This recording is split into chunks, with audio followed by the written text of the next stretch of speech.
And we are now live. We're live. Yes, we're live, everyone. We're live. We are live. My microphone works. Yeah, I realized that when I watched your video from Facebook last night. Hey.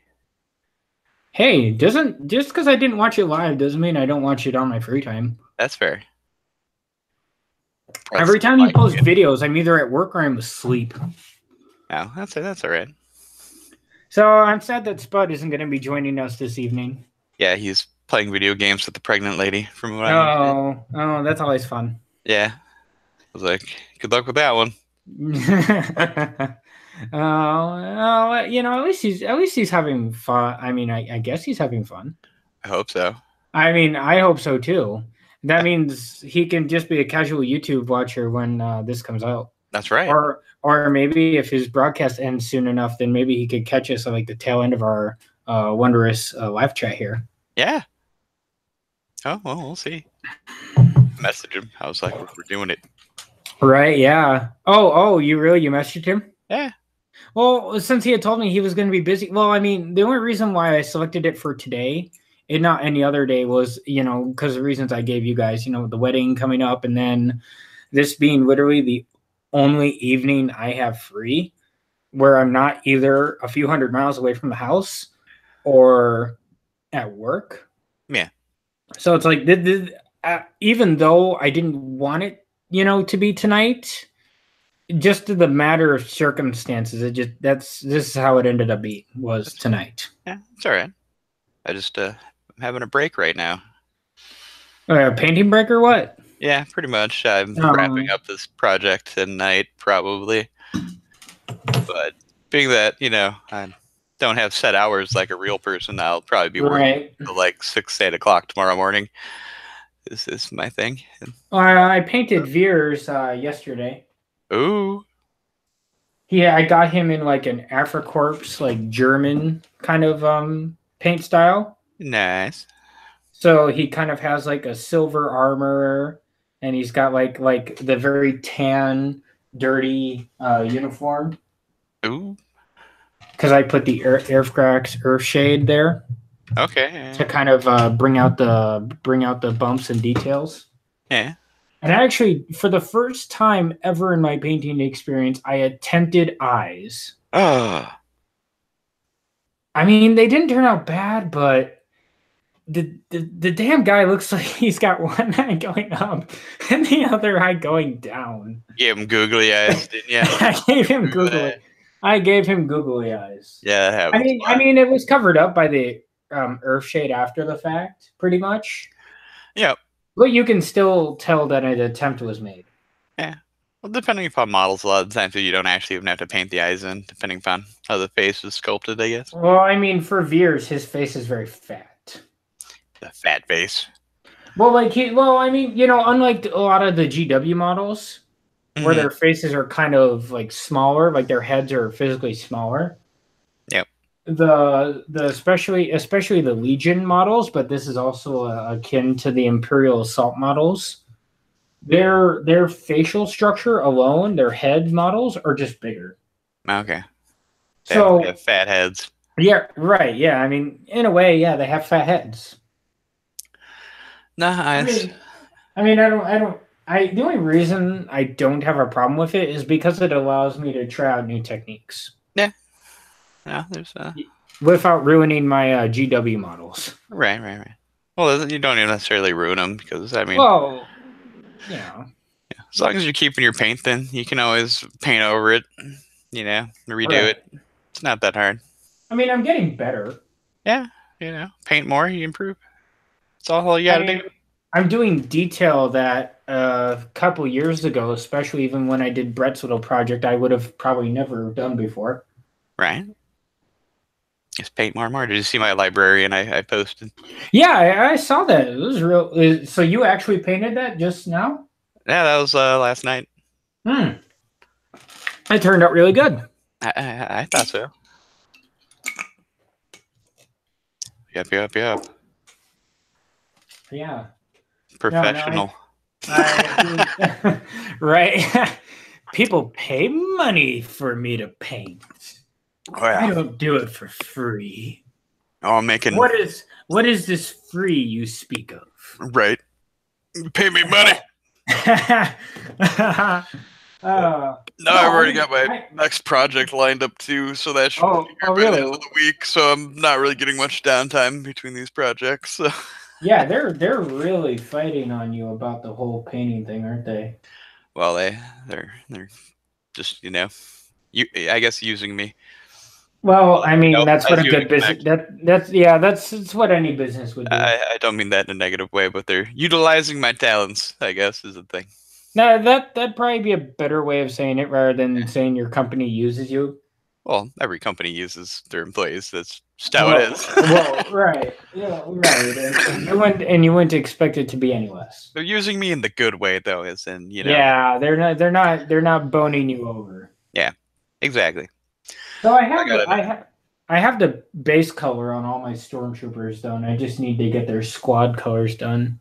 Oh, nice. It's a pretty simple design. It's just like the pauldrons are colored, and then there's a stripe on the helmets, and then their weapons. They're like there's a panel on their backs, and then except for the heavy, he gets like a backpack, and then like those are all silvered, and then they're like their lines where like in their armor, those are colored silver as well, and then they're all on grassy bases. But so far, they're not coming out too bad. I would find ways to make that an incredibly complicated paint job. You would. If I gave you that description, you probably would find the most craziest way to come up with some obscure paint scheme that I probably wouldn't be able to think of. Oh no, I did that same paint scheme that you just mentioned, but it'd be far more complicated. oh yeah, no, I could totally see you doing that. Well, like for my bike troopers, their bikes are brown with some silver in there. And then so far their main body armor is green, and I'm trying to figure out what other colors I kind of want to like offset that green. And I'm thinking maybe a bone color somewhere in there or on a couple places. Well, how good are you with color theory? I mean, not bad, but I mean, I know color theory, but I can't say that I'm like I know the whole, theory off the top of my head. I mean, with the internet these days, you don't have to go back to school or take an art class for it. But Actually, I did take a college art class, and we actually did discuss color theory. Oh my god, that was the worst 2 months of my life. Well, if I'm not even joking. I would just go look at some color wheels. Well, get some color wheels because those are always useful, and then read up on warm and cold colors and how they interact with each other, and complementary colors and all those sorts of things, and that should. I mean that's also kind of why I like painting, is because it's like an experiment.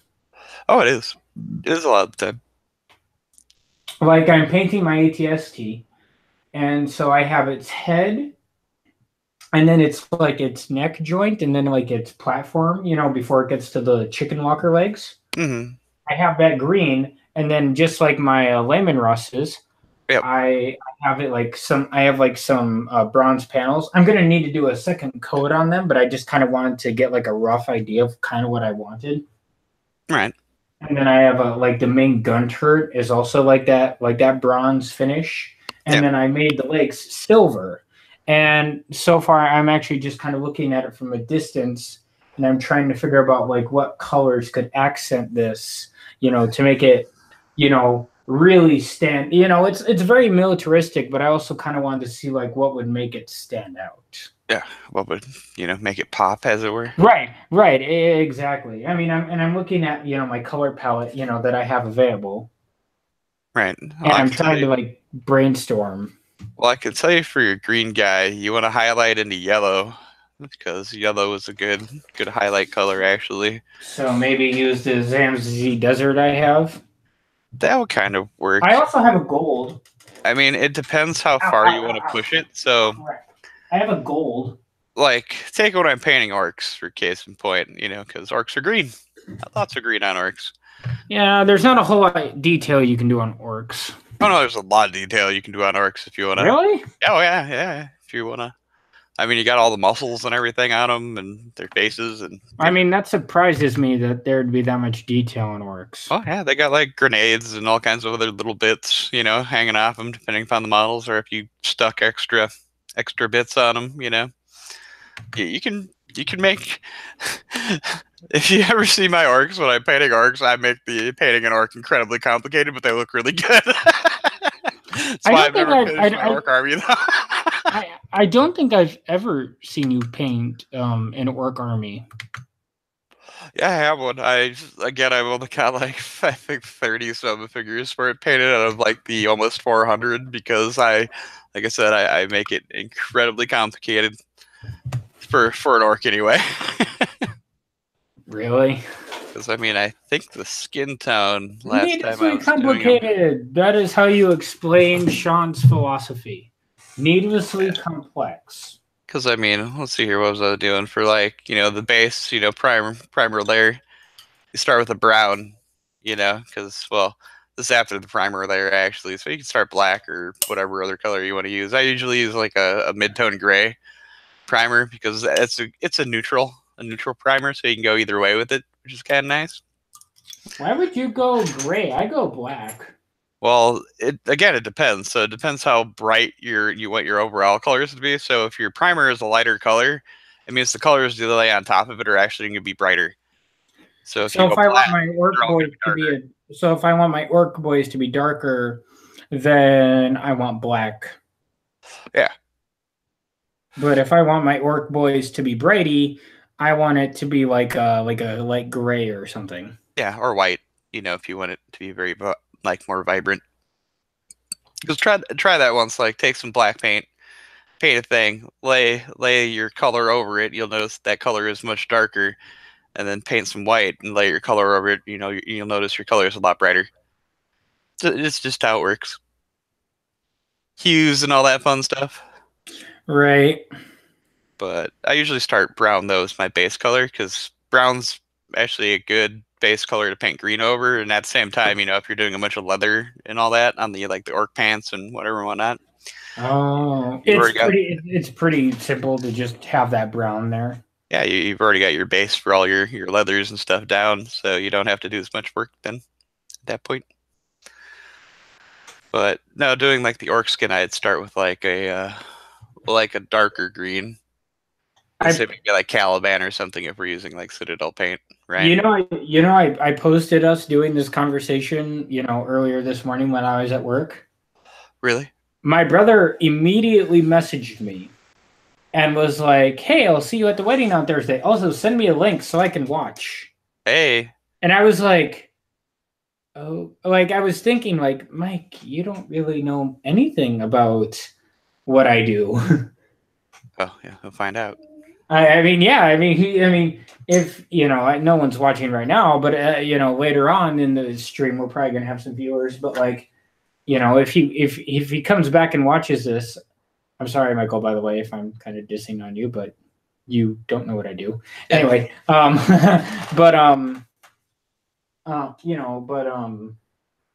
it's going to be really interesting. Like, he's going to come back and he's be like, this is all they talk about? Yep. Mark has to derail me talking about painting orc skin.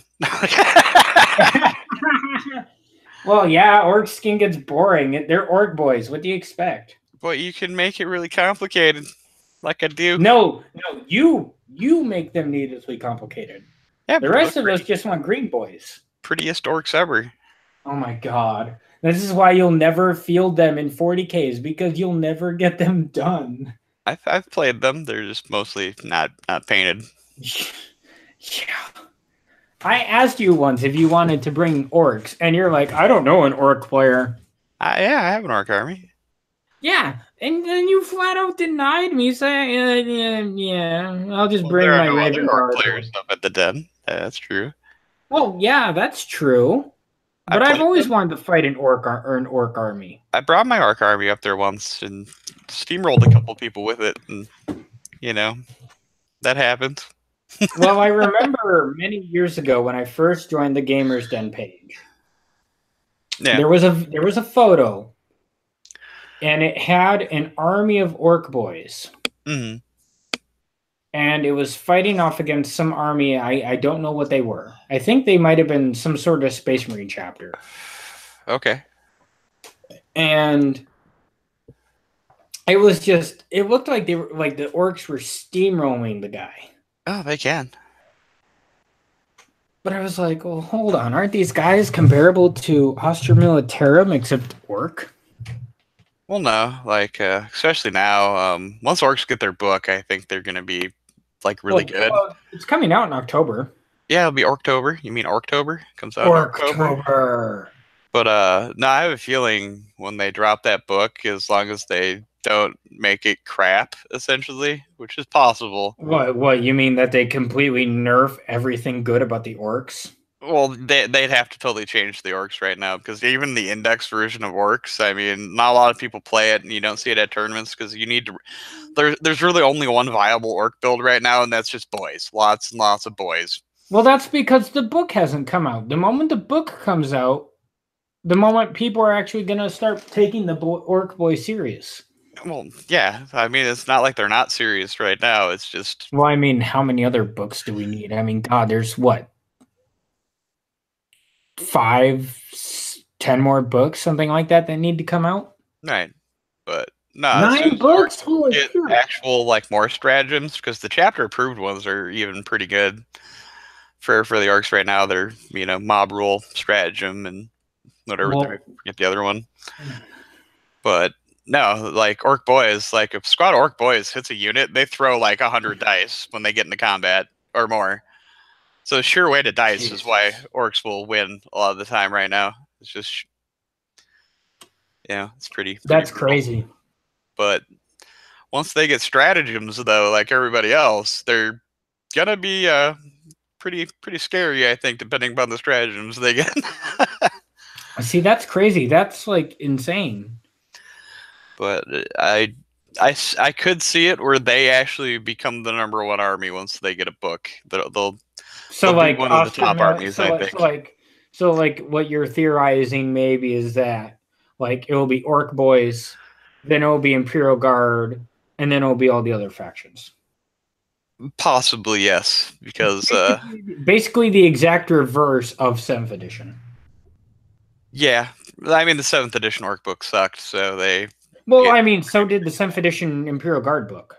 Yeah, but I mean, with how their leadership works right now, even if you're not running full boys, even if you're only running like 90 to 120 boys, just still a lot of boys. Yeah, that's like bringing 70. Like I have 70 Imperial Guardsmen. I could easily fill a brigade list for 70 guardsmen and still bring all my layman russes, bring in my Bane. I could bring all my fun toys. I mean, in my orc army, I think just boys alone, shoot a boys, slug boys, because now you also want slug boys. So that's another thing a lot of orc players, because in recent years it's been all shootas. But you can mix your sluggas and shootas in the same unit now. So you want at least like 10 or maybe possibly a little bit more, but usually like 10 at least, because they're going to be the ones getting to combat every time they charge. The sluggas? Yeah, because even them, with at least 20 orcs in the unit right now, they're throwing 40 dice just for those 10 guys. Yeah. So, because they get 4 attacks each, so they're, pretty good. Plus any other orcs, in the unit too, that can pile in and get in range, and they also, stab. But yeah, you're gonna. Well, what I was getting at is I can't even fill out a brigade, and I have like 240 boys, I think, right now. That is not enough to fill out an entire orc brigade, like a full 30-man units of orc boys. Still, that's a lot. Yeah, I know there's people out there with many more, but you need a lot of orc boys to fill out an actual brigade. I mean, you could do minimum units, but if you're doing full units, I mean. Oh yeah, if you're doing full units, but for Imperial Guard, it's not hard, considering. Yeah, I mean, considering the new book, it's not difficult to fill out a full brigade of Imperial Guard. No, But for orcs, you need a lot of boys, And the problem then is when you've got that many boys. I mean, people in tournaments hate this because it means the orc player takes forever moving units. And then takes forever doing their rolls and all that stuff. Yeah, so they bog down, the tournament, as people say, and then they hate them. But you can't stop that many orc boys is the problem, because even with people with a lot of shots, you're not going to kill enough orc boys by the time the orc boys get to you. It's basically mind over mass. That's pretty much. Bodies over bullets is what the old thing was. Just like the Imperial Guard like the Imperial Guard were, where it was literally just pile in your mainline units, and then suffer no defeat, because literally it would take forever just to get any shots off. Yeah. But nah, I have a feeling, even with the new Castellan heavy tournament meta, which I think is funny, like even a Castellan can't kill enough orc boys every turn. Which is hilarious, considering Castellans are meant to like bash. Well, no, they're meant to shoot big things off the table. Well, right. Well, I mean, that's what I mean by bash. It's like they're meant to like just wipe out. Like those are the kind of lists that a Castellan would just love to just go up against, because that in theory that would mean the Castellan could just go to town. Yeah. Well, I also think too, when the orc book drops, that war bosses are gonna now probably be better than slam captains and stuff in combat. Well, is that not a good thing? No, that's a great thing. But I have a feeling there's gonna be a big meta shift when the orc book comes out, which will be good, because there's pretty much a meta shift every time one of the new books come out. So, well, yeah, there's not only a meta shift within the people who play the armies, but there's also a meta shift with how people like. I could not tell you, even though I'm not a fan of any of the 40K pages. I can relate to this from the Age of Sigmar fan pages. Right. I can't tell you a day that goes by when I don't scroll through the fan page and I don't see at least 5 people a day, if not more, asking how to defeat this army. And they give a precise list of their list that they used and what their opponent used.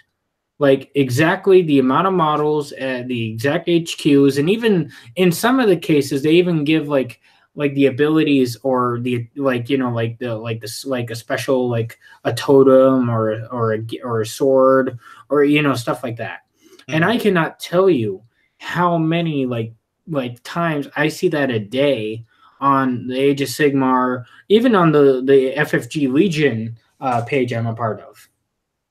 Right. Well, it's crazy. I mean, there's really no right answers though in those kinds of threads, because a lot of people, like when they're playing their buddies, with their army, it's their local meta, which is driving what they would be bringing. I mean, tournament meta and like your friendly local game store meta are two different things, like two entirely different animals. Right. Like you're gonna have a completely different atmosphere. Like it's me and you. Like when me and you play a game, because I will probably never, ever go to a tournament. Right. Like ever. But you, however, Sean, have gone to tournaments before and still plan on going to tournaments, for your, 40K, FFG career, whatever FFG games you play or whatever. Like you plan on going to those tournaments. I, however, do not. And I know for a fact that you play completely differently when we play our games versus when you play up against someone in a very competitive environment like a tournament. Oh, yeah, that's very true.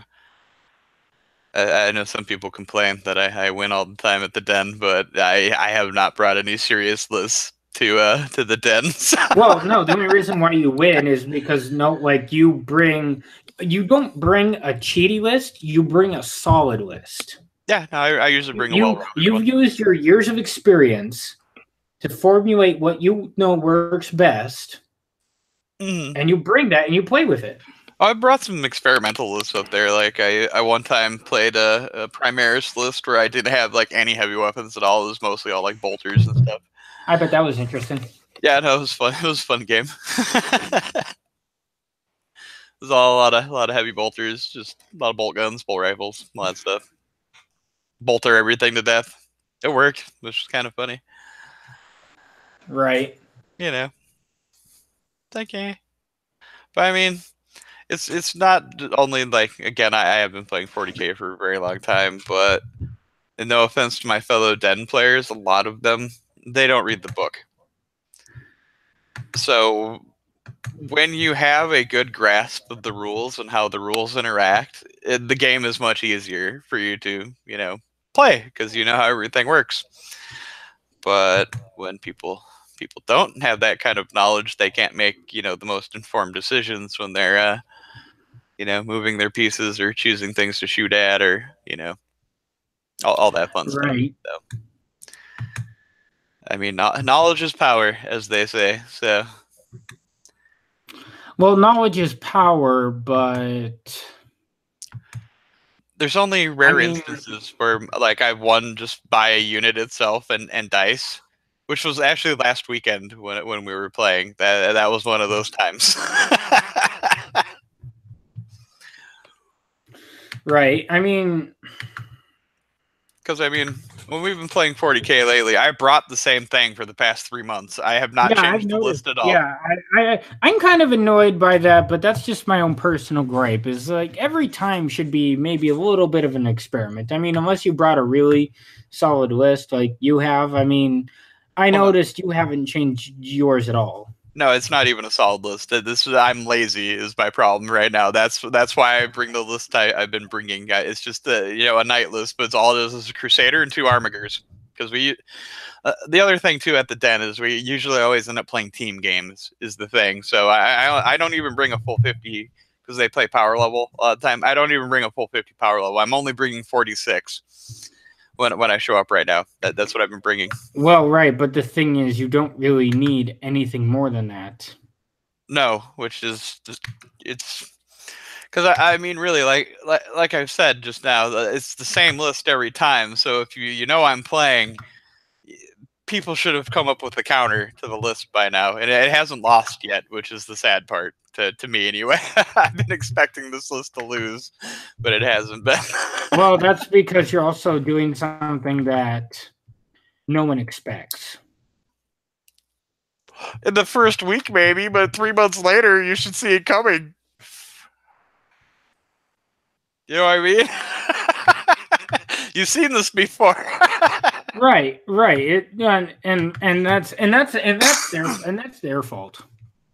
Right. That is, if they haven't come up with a solid repellent to your list, that's their fault. Right.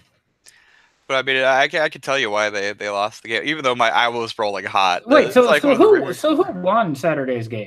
Me and the new guy won. So I was playing. Okay, so you and the Blood Angel player. Yeah, no, we won hands down. So it was, yeah. I mean, I was there for a good chunk of it. Right. Well, so I kind of knew what was going down, but like, how did after I left, how did the game kind of finish? Oh, we called it before the game actually ended because we would have tabled them. Oh, really? Completely? No. Yeah, no, they would have been tabled. That's crazy. They only got the knight down to 17 wounds is the other big problem, and then they were running out of things to do anything at it. Well, I mean, think about it. Spud only had 5 models. No, he only had 3 left when they called it because he had 3 of his. In total, he had what 10 models at the most. Well, yeah, he's playing Custodes, so right. Actually quite a few models for Custodes. Well, I mean, right, but he also played it very conservatively. He put your knight to a test with his dreadnought. Well, that was a baby knight, and all of this is a dreadnought too. So, but yeah, a Custodian dreadnought is better than an Armiger in combat. That's just given. Right, but I mean, at least he made it challenging a little bit. That was a MacGuffin too. I had no intent for that Armiger to do actually anything. And they went for it because it was locked in combat with the Cyber Wolves. They could have ignored it for a turn, and just let it sit there. And was Russ kind of angry that his list was super HQ heavy. Well, he only had one HQ, I think. No, he had two because he had two big HQs. Well, he had when you have the leader, he had three. when you have the leader of the Space Wolves, and two of his like lieutenant figures.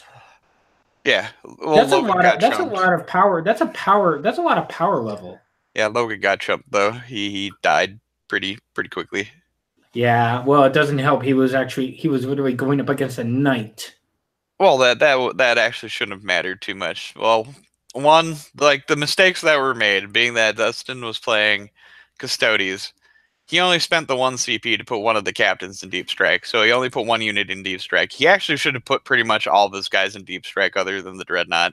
What he should have done is he should have tried taking out the Blood Angel guy as fast as possible. No, they should Alpha Strike the Knight, because that was the only thing that was like tearing them up. Because no offense to our new Blood Angel player, but he has a lot of flamers, so they're. But flamers aren't bad in a Blood Angel list. Well, if your whole army and that's all they have for weapons, that's not good because. Well, you're right. It's not good. So that, and like, especially if we're comparing against tournament meta, it's not like all the other Blood Angel units. It's just their captains that are really good. Is the thing? Is getting into assault. You're right. So he had his Ball Predator, which is not a very good unit. That's also why I didn't want to say that to him, but that's why I never got one. Yeah, no, it's not very good. Because the other Predator, the base Predator, and even the Crusaders are better. Yeah, but I mean, like their whole army was mostly Custodes and like Wolfguard Cav, or not Wolfguard Cav, but Thunderwolf Cav. Sorry, which isn't bad. No, that's really good. I mean, but for a guy that's using nothing but bolt guns and flamers to try to deal with it, it's well, that's why also most of his army was wiped out. Well, actually, only his Death Company and his Assault Marines got dead. Well, he also went up against Custodes. Well, yeah. Well, his Inceptors were the only like misdrop that he made. So, like, what I would have done with him, rather than gone after those Custodes, I would have actually dropped them and gone after the other Longfang squad, because he jumped in. Yeah, he jumped into the Longfang squad with the Assault Marines. Yeah, with the Death Company, and he did good there. Yep. And then they ended up getting finished off by the Vexillary, the Custode Vexillary. Oh, yep. So that was bound to happen, because the other mistake he made too is he didn't bother trying to charge his other units when they came in. So his Terminator captain didn't bother to charge that turn, and he should have at least tried, because if he could have gotten to something, that would have helped, and he could have helped wipe out the Right. And I mean, we are griping on him, but we should also point out he's very much a rookie player. Yeah, he's very new. I'm just pointing out mistakes that were made. That's all. Right. But I mean, but that's why you, Russ, and Sputter there. Yeah. Well, so you can help him grow as a player. That's what I think too. Like, because that's why I play, is to support the future of gaming. I'm one of the the futures of gaming, and so is this kid who wants to play. Right. This kid's got to be 16, 17 years old. Yeah, he's a younger guy. But I mean, at the same time too, like when I'm teaching somebody 40K, I don't do this, do this, do this, do exactly this. No, you want them to learn on their own. But I'm saying, like, don't hold their hand, but guide them towards the light. That's why I did guide him. I'm like, make sure you're using your abilities. You probably want to take these relics and stuff, to make your captains even nastier. Or this is maybe you should think about maybe getting this unit of guys, because if this is your play style, this unit will do really good for you. Yeah. Because not every list has to be a meta list. No. And I hate that people, and I don't know how what your view is on this, Sean, but this is just for all of wargaming in general. This just doesn't have to do with FFG or GW or anything like that. Yeah. But your list does not have to be a meta list. If you're doing a meta list just to do a meta list, where's the heart? Where's the soul in that kind of game? Well, then it just gets boring because it's the same thing over and over and over. Right, exactly. And that's I'm gonna feel bad when I change up my list here, which is hopefully gonna happen soon. So yeah, well, right. You're gonna change your, but at the same time, change is good. But the thing I don't understand is these people who decide that a meta list is the only good list. No, it's not.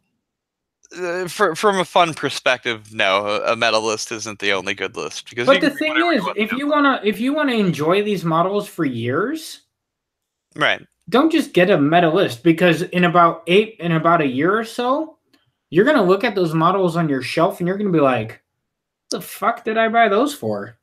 Well, no, they just put them back on the shelf and wait till they become good again. Is what people chasing the meta do. So. Well, you know what I mean. Yeah. Or they eBay them. They get. Well, which in my opinion is like, I mean, I have my own thoughts about that whole process in and of itself, but yeah, I mean that's just my my own personal thoughts are my own personal thoughts in that whole matter. Right. But no. I mean, in my honest opinion, if you buy an army and build it, why would you not want to keep it? Right. I mean, that's just and that just kind of extends out to whatever length you want to extend it out to, but that's just me. It depends. I've sold several armies over the years. Well, hell, I'm tempted to sell my fucking Armada models. Right. But no, even for 40K, I've sold a lot of. Mainly, it's a space issue for me because I have too many armies. So I will periodically. Well, I don't have too many armies. I'm only playing. Well, I'm slow. I'm in the process of getting rid of my Blood Angels. Right. So I'm only playing one GW army. I'm playing Legion, and I'm not even there's the 2 factions in the core set, but I'm not even going to focus on the one. Mm-hmm. I might even sell the Rebel models, but then that means I'm only going to have the Imperial army. Yeah. Then I play Age of Sigmar, which gives me the Order army I'm actually starting to build, plus the Def army. Yep. That I've been building for the past year and a half almost. I'm a little depressed that our Age of Sigmar play has died off at the den. Again, yeah, the thing that I tried to breathe life into, that I myself drove myself to insanity, spent hundreds of dollars on models trying to build back up, is now slowly dwindling again. I am sad. Well, tell me about it, because when they're like, "Oh, let's play," and I'm like, "All right, cool, I guess I will," and I already had 2 existing armies left over from Fantasy. So well, I mean, it's not hard to convert most Fantasy armies to Age of Sigmar, because Fantasy accepted 90% of the Fantasy armies. Right, but I was going to say is I'm sad because I was like, well, I'll get one of the new armies because I'll start one of the new Age of Sigmar armies. So I bought a whole new army. What'd you buy? Which one? Oh, the Skaven? No, the Fire Slayers. I got the Naked Dwarves. I've never seen they look like they actually kind of look like fun. Oh, they are, but you never see anybody playing them, so that's another reason I got them. I was like, I'll play my Naked Dwarves. Well, I mean, that's why I got Def, because no one was playing Def, and also the models looked cool, and I was like, ooh, Def. But I was like, Naked Dwarves with Mohawks, what could go wrong? And I was having a lot of fun with them, but not anymore, I guess. Well, the thing is, because GW is focused, and this is a problem with GW. They focus on their Sigmarines rather than Sigmarines. Rather than they're Sigmarines. Yeah, they are. They focus on they focus on their Sigmarines. Well, it's them in Chaos is what they focus on right. most. Which is stupid, because if you're trying to build a new I mean, yeah, you had the Fantasy franchise, but if you're trying to build a new franchise out of the corpse of the old one, try not killing off every single army that people played besides this new streamline army that you want people to play. Well, there were multiple reasons for it. Why it ended up happening that way. I'm not agreeing that they were good reasons. There were a lot of bad. Okay, I admit this video is about FFG, but GW really fucked up on that end. It just making gaming companies in general, not just Fantasy, because like I was saying earlier, they all have their ups and downs and things that they do well and things they do poorly. Right, like we discussed a little bit of last week and then the week before on Discord. No, every gaming company has those. But Except for I feel Corvus Belly. Episode 3. What is Corvus Belly and why does Sean keep referencing it? Because that's it. That will be the whole thing of episode 3. How's that sound? Okay, that's that way we can get your Corvus Belly itch out of this stream before episode 50 comes around. No. It's gonna talk about every stream. We're gonna talk about for infinity on to the end of the world. That's right, to infinity and beyond. That's exactly it. Oh Christ. Oh gosh. No, but no, I feel like GW made some missteps. I mean, they're not doing bad. They're not doing terrible, but I even thought about this myself. Like they should really where have I mean, I know a lot of the units are mainline units, but like where are the they made some unique units for Soul Wars. Yeah, well, that's a whole new army, the Night Haunts. Well, right, exactly. It's a whole new Death faction. Yep. And I mean, that's fine. That's great that they do stuff like that. Right, but it's like, what about all the other armies? Well, the big reason why all those armies are no longer here anymore is because quite literally that's all stuff that didn't sell, stuff that wasn't selling. So which is stupid in my opinion. Well, like okay, I get it from a financial perspective why they wanted to do that, but in my opinion, there's some key points being missed. Well, what it boils down to is how they are used in game. So let's take, and a lot of people that played Warhammer Fantasy and play Age of Sigmar now. Well, a lot of the new Age of Sigmar players never saw these guys, so it's kind of a shame. But I have. Oh, you don't even know who I'm talking about yet. Well, we're about to, and I will probably say I've probably known them. Anyway, carry on. Yeah, from Fantasy though, Bretonnia was probably one of the most attractive armies out there, like aesthetics wise. Yes, I have seen lists where people still to this day go out of their way to make Bretonnian lists because just of the beautiful aesthetic that is the Bretonnian army. Yes, all their knights are really great looking, and really cool. Yeah, they're gorgeous. So that is the. And Green Knight is a boss HQ unit. Yeah, he is. Green Knight is pretty boss, But they got rid of Bretonnia because no one was playing Bretonnia. Which is stupid. Well, it was a rules thing. That's why Bretonnia never got played. They looked fantastic, They did. But people still play it though. That's the whole thing. Yeah, the hardcore Bretonnian players still play Bretonnia, but in general, most people did not play I play Bretonnia. Empire, but nowadays Empire is free guild. Yeah, the free peoples and whatever whatnot. But you can include your Bretonnian into the free peoples. Yeah, you can also just call them knights of other things in the free people thing. But what I'm getting at is the rules for Bretonnia sucked. So Bretonnian armies were not very good. It was the same with Wood Elves up till when they released the last Wood Elf book and they got a buff, so some people were playing Wood Elves again. But even then, Wood Elves were also not really played. That's why most of the Wood Elf stuff is gone. Yeah, I did notice that Wood Elves are kind of I mean, that's why they have the silent. I can't even say the name anymore.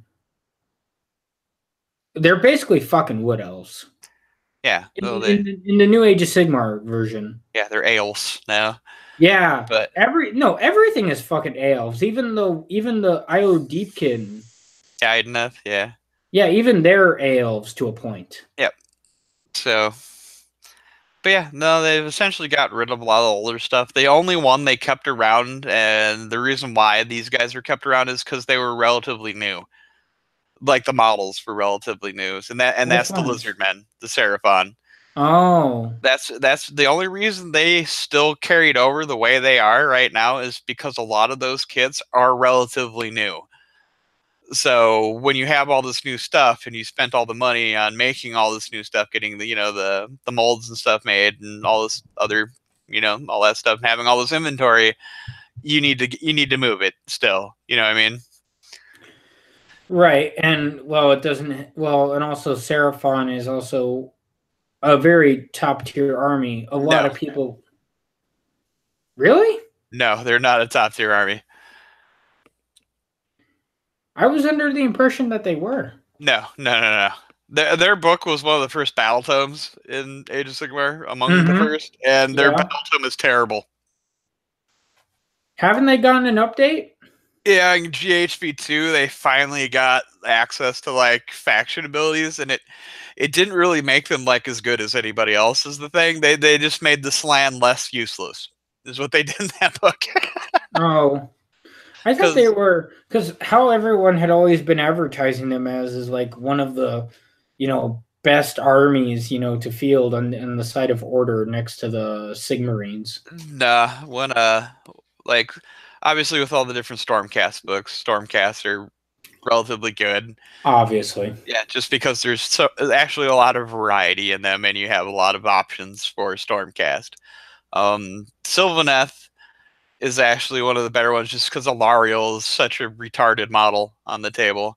Aurelia's a fucking beast. Yeah, so and not only in the sheets. Lizardmen have their Seraphon now have nothing like that in their armies. Well, that's because the Slan, as far as the lore is concerned, I don't know how gameplay is with them anymore. But the Slan are basically all dead. Well, yeah, but gameplay with them is not good. They're actually the only living thing left in the Seraphon army, if you read the new fluff. I mean, Croak is still, an undead. Well, yeah, Croak is still alive, but he's basically a god at this point. Yeah, well, he's an undead Slan. But, essentially all the other lizardmen are dead, and then the Slan summons them all to fight. Well, right. I mean, that's how the new fluff works. It's like almost, it's like a projection of his, if I read it correctly, it's like a projection of his thoughts, and then it's like a manifestation of like his like he imagines these guys. Yeah. And then they can like physically imbue their presence onto the battlefield. Yeah. But it's really fucking weird. I mean, now with the summoning changes, the Slan's a little bit better, but he's still a very expensive model that actually can't fight, and he does not really have any offensive spells that help out very, very well. So he's basically just there as an HQ unit. And pretty much. And yeah, he's because there are literally there are a few other models except for, oh god, what is Blue riding a dinosaur? I can't remember his name.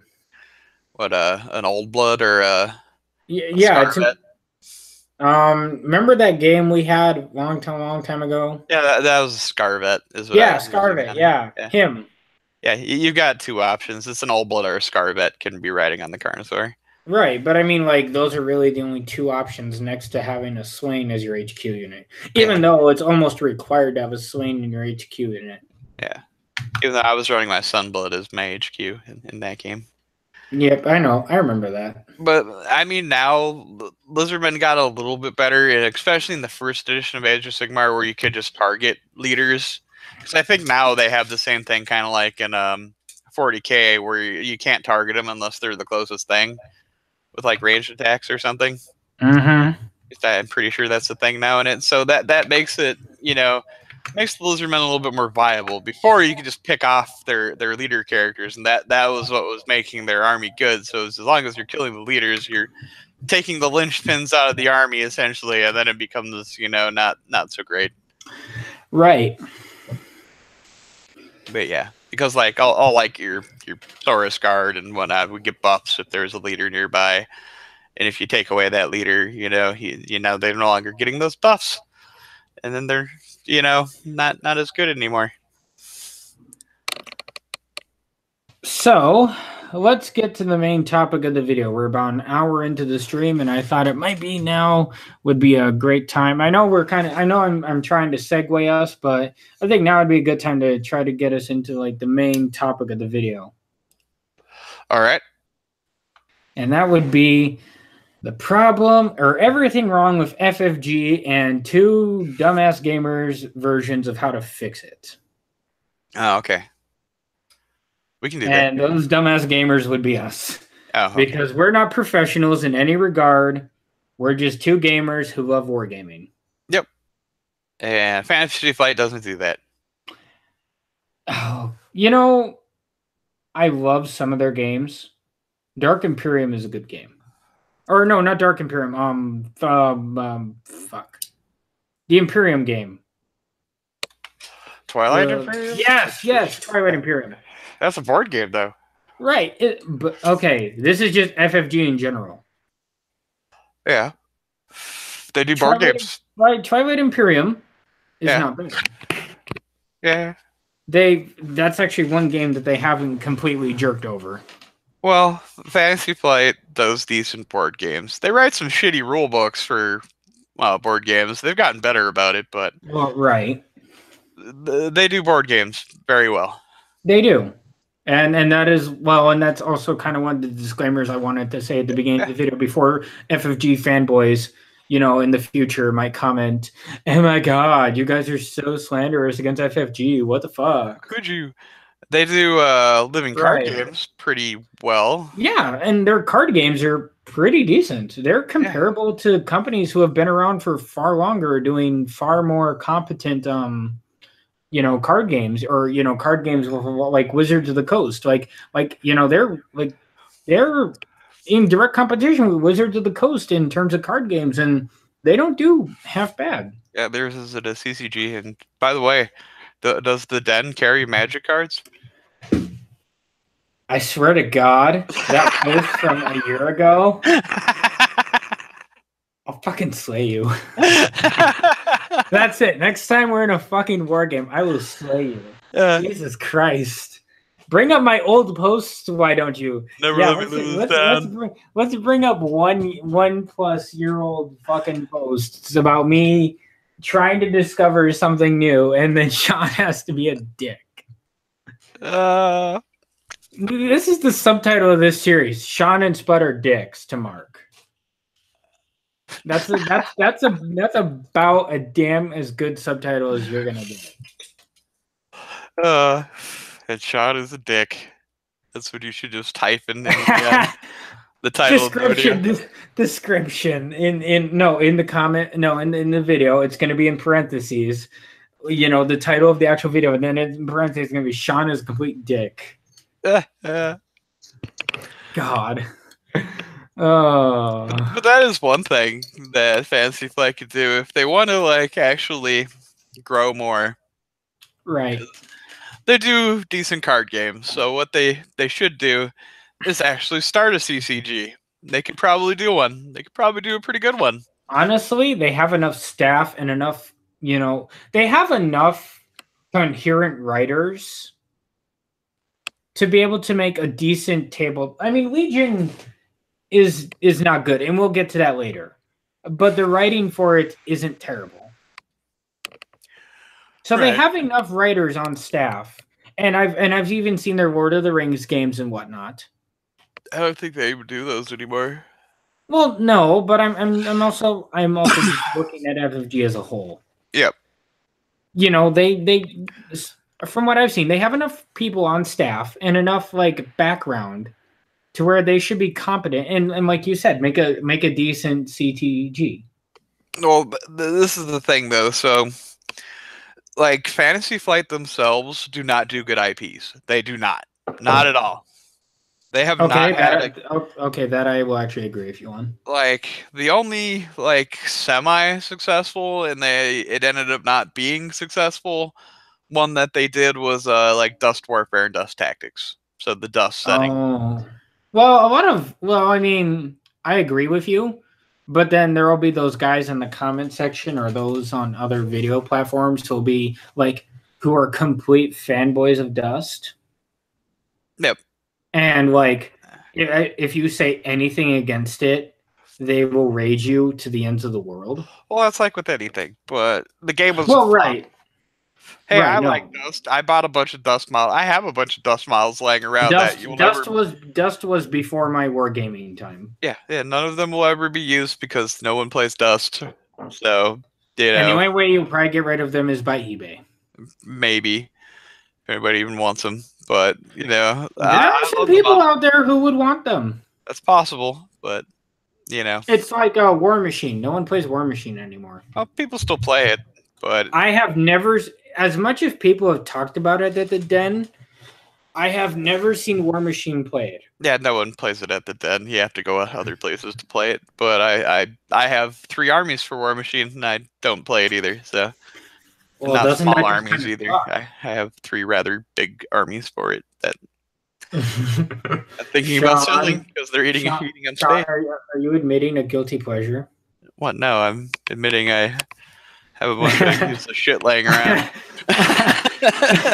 Let the audience know of how shameful you are. What, that I have a giant Legion army laying around. It's like, other than like the new releases over the past year and a half, I pretty much have every Legion model. And Oh several God. of them in some cases. You know, I have a lot of Legion stuff. I have a lot of Retribution. Well, and I mean, another problem with FFG is, and I know I'm going to get flack for this, because their communities are strong and powerful, at least compared to at least what some people say. But I want to kind of tackle one of the elephants in the room about FFG.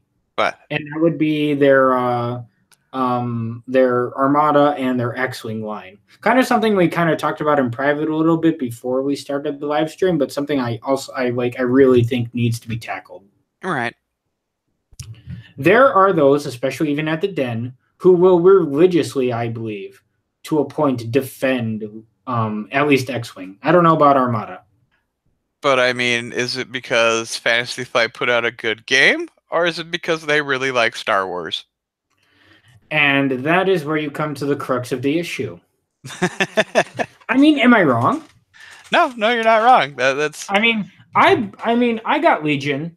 I got Armada. Okay, so for content here, for the people who don't know me, I got Armada a long time ago because I didn't like the idea of squad warfare, like a few X-wings up against each other in a mat. That didn't excite me at all. What excited me was something I got to do as a kid, and that was to command the, especially on the computer games, was to get these giant battle ships, from Star Wars and battle each other. Yeah. With decent mechanics. That's what drew me into Armada. Yep. And then, Shad, as much as I like the guy, he's, Shad's a great player, but, it was only me and him playing. And then as, it became further and further along, and as I started getting into more and more games, it started, being like, okay, might as well not care. Yep. And I mean, and that's kind of what disenfranchised me from Armada, was because the amount of the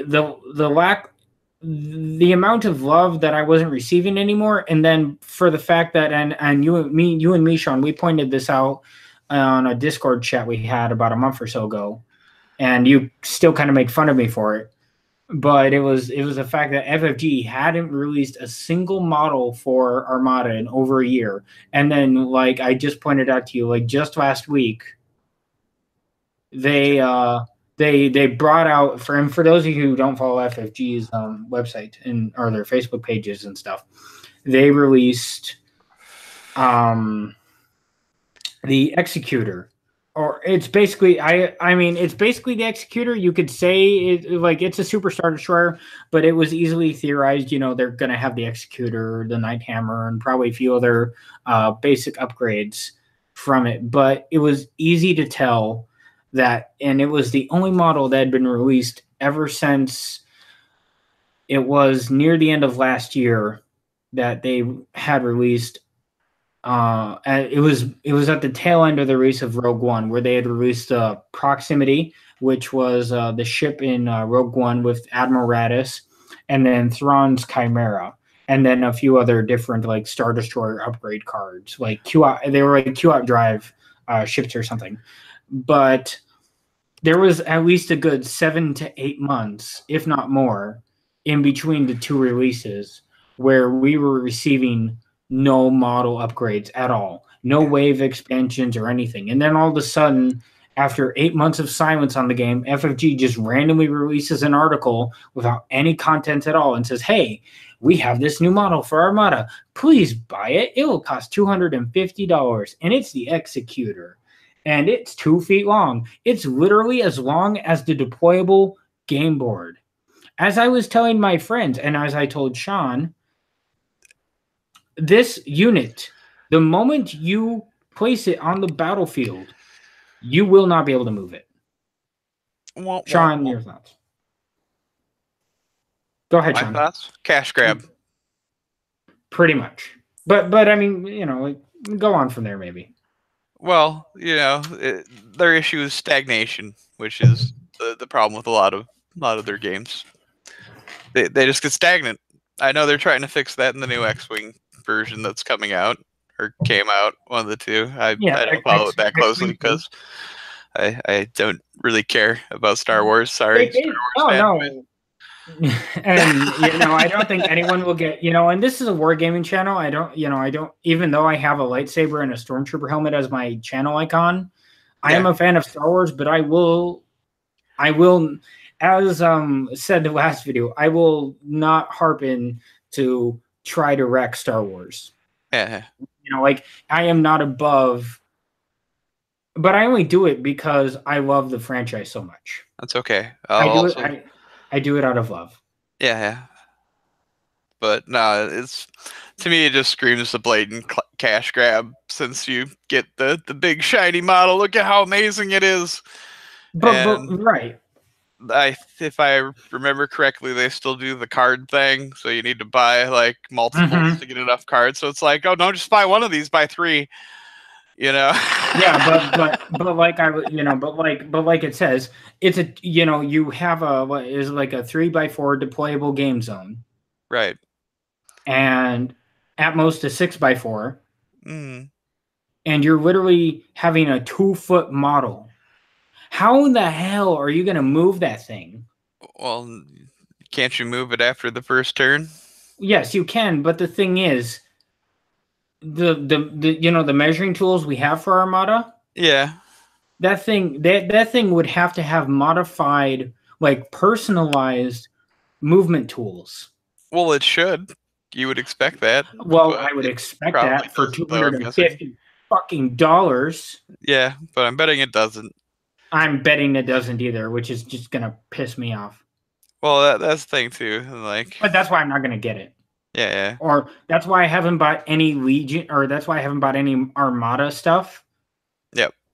For oh god, it's been over a year. Yeah, I don't see that lasting long, and then also going outside of the wargaming aspect of Star Wars for a minute, with how bad their movies have been doing.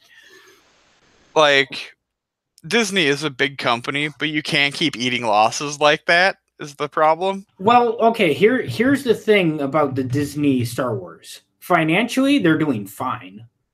People are buying the tickets, and people are buying the merchandise. Well, at least some of the merchandise, which is enough for Disney to keep making it. On the movie side, last time I heard, the only movie that they have 100% planned, because they scrapped all their, after Solo came out, they scrapped every single one of their sideline projects. Yeah, it's because, Solo was a flop. Right, no, and I agree, it was. So the only movie that they have planned is the ninth, the final movie in the trilogy. And that's it. There are no other. Disney has released no official memos and no official articles as of yet to any expansive universe. And then, can I also kind of expand on this topic a little bit, if you don't mind? Sure. There's a new. I know you probably don't follow the animation stuff as fast as moily as I do. I know they got a new one coming and it looks terrible. Yeah, it's called Resistance. Yeah, it looks terrible. It literally has 30,000 dislikes on Facebook. Yeah, it looks terrible. And as much as I love the idea of anime inspired, that is a very loosely termed expression. Yeah, that's not anime inspired. No, that is, I don't know what that is. It's not anime, I'll tell you that. Everything, okay, I don't have a problem with the story premise. We need more stuff as filler as to explain what the fuck is going on between 6 and 7. But the story, might intrigue me, and that might be the only reason why I watch it, and that's when it gets released on YouTube. Yeah. Like, I'm not even gonna pay for the Patreon, like for the Patreon shit. Like, I'm just gonna like watch the clips on YouTube and get my opinion from there. Yeah. But the thing is, this story might be interesting, and Disney made a fuck up when they did this. Did you see when they want to it's not just for the fans. Did you see when they like want to air this? No. On a Sunday night at 10 p.m. Okay, yeah. What kind of fucking kid on the night before school? What kind of kid? What kind of parent is going to allow their kid the night before the first day of the week for school is going to allow their kid to be up at 10 p.m.? You'd be surprised. I know I'll be surprised, but I mean, I'm not the only one who brought up this argument. There are several other major YouTubers who have also brought this up. Yeah, well, most people that are raising their kids well will have them in bed by 9, 10 o'clock. But there's a lot of people out there that let their kids stay up till midnight or later. No, and you're right. There are. Yeah, I just I'm just going as a perspective as me. I would be a good parent and I would, control that. But you're right, Sean. You bring up a good point. But I'm just throwing that out there, like, how, like, if you want kids to be your target audience, that is the worst premiere date. It should be like an after-school show. You know what I mean? Right, like a 4 p.m. Yeah, like a 4 or 5 p.m. thing, like around the time we start our podcast. Yeah. Would be like a perfect time if they want to do this for kids. So you can tell that they definitely want adults to watch this as well. Yeah. But can I also say that the writing just... Well, no, they're and I'll get another lot more hate from the Star Wars fan community here, but I didn't even really like the Clone Wars thing they did recently. It wasn't like a dumpster fire. Oh, you mean the trailer? Well, no, like that. It was done a few years ago. The Clone Wars animated series. Oh, the one on Cartoon Network. Yeah, I mean, I've seen a few episodes of it. They were okay, but there were nothing that was like, oh, I need to keep watching this all the time. You know what I mean? Well, I mean, think about it. It was during a time when we were getting no Star Wars content at all. So, I mean, like, if you were a true Star Wars fan, like, well, even like I was, that was your filter for Star Wars. Yeah, you were starved for it, and then they started putting out more movies. And I'm gonna say this now: I have not watched any of the new movies because I've had no compulsion to go watch any of the new movies. I have watched them in hopes that they get better, only to be like, it's like a dick getting slapped in my face. I have Netflix. I could go watch them now, and I still have not watched them. It's like Mickey, Donald, and Goofy are taking turns raping Vader's ass. Right. And then producing this garbage. Yeah. So this is my other thing where I think FFG is going to run into a problem. Tying it back into FFG is let's harp on FFG a little more. The like of Star Wars is actually on the decline right now, is the way I see it. I mean, people are still going to like Star Wars, but they're also getting sick of all the BS Star Wars content. Star Wars is eternal. Yeah. The OG is untouchable. The prequels are meh, and the new trilogy is shit. Yeah, it's like one of those things. That is the structure of Star Wars. And I'm gonna throw it out there. I've enjoyed some Star, just like I've enjoyed some Star Wars, but I'm not like oh my god, sorry, excuse me. Just had throwing a burp there because that's my real thought on the whole thing. But, live for the internet forever. Exactly, but I'm not like, oh my god, when a Star Trek thing comes out I haven't even seen the last several Star Trek movies. I have seen them out of just sheer enjoyment. Like, I have watched them just for their entertainment value. Like, I grew up watching reruns of The Next Generation. Well, my problem is a lot of movies over recent years are not worth me going and spending the money that is required. Infinity War, Marvel's, I know I'm getting off a little topic here, but Marvel's Infinity War is pretty damn good. And I still haven't even seen that, nor do I have any plans to go see that. So. It is. It's out of theaters now. It's on DVD, but I mean, damn, it was a good movie. No, it's up there in my thing that even if it goes to Netflix and I could just watch it because I have a Netflix subscription, I probably won't watch it because I don't care. That's my problem with it. Well, no, right. I know you probably don't have any like real hate for the Marvel franchise, but I can totally understand where you're coming from. No, I like superheroes and everything, but at the Right. same No, time, right. like I can see where you're coming from. the storytelling and everything in a lot of these shows is just it's so predictable and uninteresting, at least to me, that I'm like, why would I spend money to go watch this? It's like yeah, something I'm actually. Oh, and then yeah, I agree. So let's getting back on topic here Yeah. with FFG. There's something. Well, so let's tackle Armada a little bit. Let's go kill the horse that is Armada. That is already the one limping on the ground. Well, at this point again, I don't play Armada, but it's Right. just I mean, X-wing with more I models stopped to playing. me. That's all it is. X-wing more models to me. That's all Armada is. And from what I I understand, mean, that's pretty much how it plays. It's X-wing, but with big capital ships. Yeah. So there was no reason, kind of like, we'll use GW as a comparison. There was no reason you couldn't have just had the same game and just added super heavies as it were to your game, and maybe updated your rules for X-wing then, to not have it be as stagnant as it was. And hopefully, I know their new thing is going to hopefully fix it, but I don't think it really will. I don't think it will either. But yeah, you could have breathed new life into X-wing just by going, okay, well now you can have capital ships in X-wing, and we're gonna adjust how points and things work, and yada yada. Well, I mean, they do have some, and the term is loose for capital ships. Yeah, because the biggest ships they have are the CR-90 and the other ships like that. Right. But I mean, like, if we're going genuine capital ships here, like we're talking Star Destroyers and Mon Calamari cruisers, like that's a completely different beast on of its own. And if FFG really wants to ride this hype train, like they really want to do, why not just do what Warhammer is really damn good at doing? So I'm also gonna make a comparison to GW here. Of course. For a lot of years, GW has been taking their like online licenses and allowing game developers to make these games, mobile, console games, like Dawn of War. Dawn of War, great series of games, except for the third one. But see, and most fans will agree.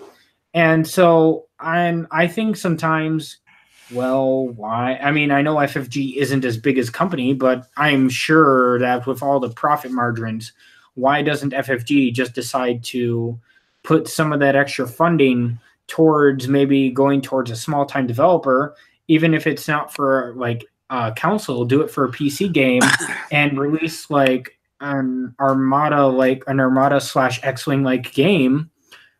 Because they can't is the answer.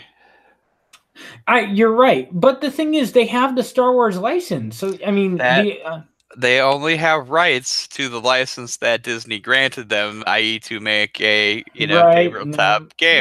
No, you're right. So you're right. Disney would be the one that would have to go out to different people to make video games. But what's stopping Disney? Okay, then let's harp on Disney. If Disney wants to ride the Star Wars hype train, they haven't. The Fantasy Flight isn't the only people they've let have license rights to the IP. Right. They let EA do Battlefront, and that was a terrible fucking game. Well, okay, the campaign was shit, and until recently, the number one for the Disney release. Right. That's not terrible. It reminds me very much of the old Battlefront games. Because I loved the Battlefront games. I played them I would come home from school, get on my PlayStation 2 with my brother, and we would play Battlefront for hours on end together. Yeah. And the first game was very reminiscent of, I mean, yeah, there were some definite upgrades, gaming upgrades and stuff like that. But the first Battlefront was very much how I remembered Battlefront as a child. Right. But again, we're segueing away from FFG again. But no, the reason they can't is because they don't actually own the IP. Is the right? I problem. mean, but this is a completely, this is an offhand discussion that people can discuss, in the future on their own. Yeah. But what is stopping Disney from giving them that IP?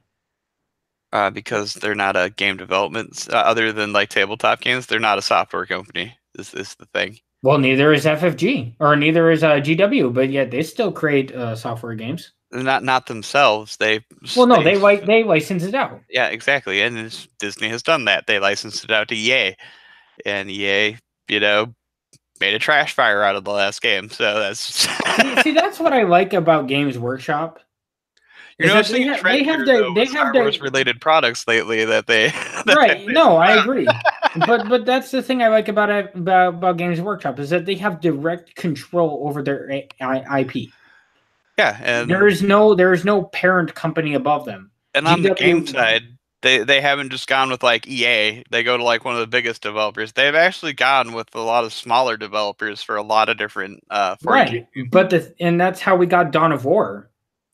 Well, THQ was actually a fairly big publisher back in the day. They're dead now, but well, I mean, yeah, but I mean, granted, Dawn of War 3 was also a trash fire. Right. But I mean, that was at the tail end of the series, and then, but it doesn't mean it wasn't a good game trilogy. Well, the first two games were pretty good. The third one is terrible. I would never wish it upon my worst enemy. Well, to play that game. No one would. But it was the same studio that made all three games. It's just right. They were run by Sega. Yeah, I mean, but that's a completely different discussion of why that game ended up being terrible. But that's a completely different discussion. Yeah, it is.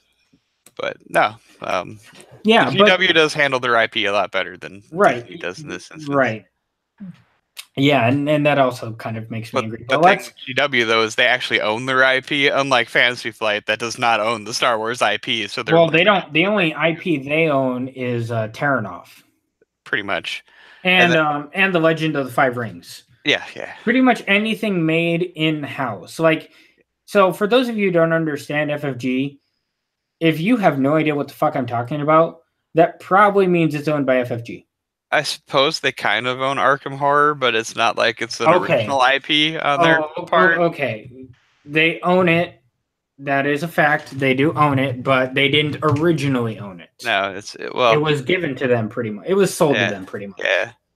But I mean, at the same time, that also in and of itself wasn't an original concept because it's all the H.P. Lovecraft stuff, pretty much. Well, right, but I mean, who hasn't already? But I mean, right, but I mean, who hasn't harped on H.P. Lovecraft already? Yeah, but the H.P. Lovecraft is good stuff. So I mean, no, hey, I'm not saying it's not saying it's bad stuff. H.P. Lovecraft is life, but I mean, it's like, who doesn't like Cthulhu monsters? Right? Who doesn't like a giant monster that could end the universe just by winking? Yeah, exactly. I kid you not. There's actually a god in the H.P. Lovecraft universe that will destroy the universe just if he breathes too hard. Yeah. Which is scary as shit. Yeah.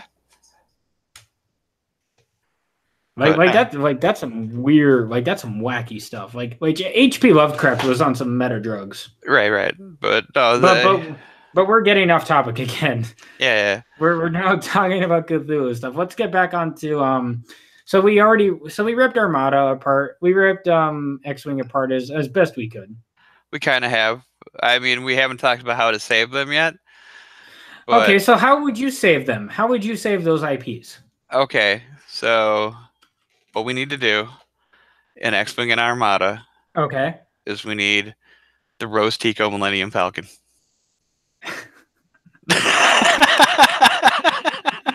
Jesus fucking Christ.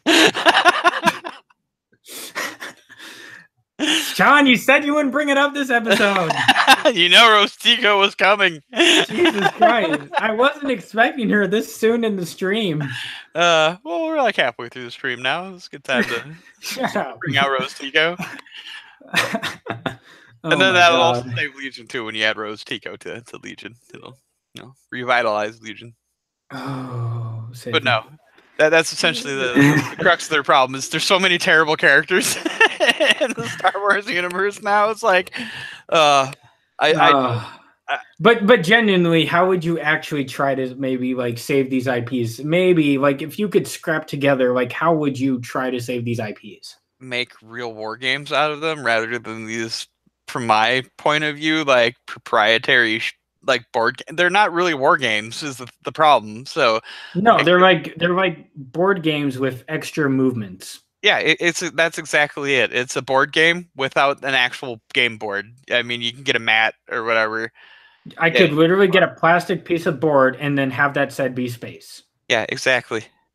So they're essentially glorified board games is their problem. So they need to not be glorified board games anymore. Get rid of all those special dice. You know? Yeah, and you actually mentioned this over the weekend. Yeah. No real war game uses special dice.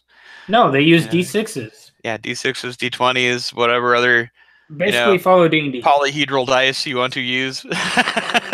Basically, if you want to follow a good wargaming example, use D&D dice. Yeah. Like Infinity. Yeah, miracle. Anyway, carry on. But anyway, yeah. No, they need to make it into a real war game. Get rid of all those stupid movement templates. F that, nonsense. I'm glad that GW did it first. Write real books for the game, like I'm trying to do. Yeah, write a real core. Here's the game mechanics, real book, maybe some fluff, all that fun jazz, which Star Wars fans will love, because Star Wars fans love fluff. Even if they're reading it again for the 100th millionth time, they'll be like, "Yippee!" Hey, fluff is love. Fluff and fancy pictures, they'll yippee. But no, make it. I bought some Armada models just because I thought the art looked cool. Yeah, but you make that with the mechanics that actually give the game real legitimate tactical depth, which it, in my opinion, lacks. Okay, I'll agree with that to a point. All you're doing is changing cards to give your aircraft or spacecraft different abilities, which gets very predictable. Well, one of the things I didn't like about it is that so how it works, you know how it works. You get the command, you have a command, you have like a ship card. Yeah. And you have your upgrade cards. And depending on what kind of upgrade it is, it's exhausted. Yes. And then if you use it too much, it goes away. I feel like that's kind of redundant. If it's an upgrade card, I should be able to use that whenever I want. Yeah. Just like in Warhammer. Yeah, that's what I'm saying. Get rid of this card nonsense. You don't have this BS in it. You make it more like a war game, like, the real kind, where you either have like alternate profiles of the same unit. You pay X points for this version of the, the TIE fighter, the basic TIE fighter. It might have like 5 to a dozen variants, however many. Each one functions slightly differently or does a different thing over the other TIE fighters, kind of thing. Feels a niche in what you would need a TIE fighter for. And right. They do their thing, and you can fight with those rather than I need specific cards. So I need a character card. I need all this other bullshit that is pretty much BS. One of the overlying issues that I will point out here that is prevalent with even just their Star Wars titles in general is that they rely too heavily on heroes. That too. It's like old Hero Hammer. So, but everybody likes the iconic Star Wars heroes, even though everyone. Yeah, again, as a person that doesn't really care about Star Wars, I don't know who half these people are, so I don't give a shit. Right, exactly. I mean, the only one I care about is Rose Tico. Well, I mean, that's also why I kind of, and I was bringing this up with Skippy, and I've brought it up with you in person and all that stuff. It's in my opinion, and this is a problem with X-Wing, Armada, Legion, and even Imperial Assault, is that all 4 of the titles rely on heroes. What happened to the generic commanders? Well, that is the reason why I get into war games. I mean, yeah, the heroes are nice to add, for a good hero and HQ buff.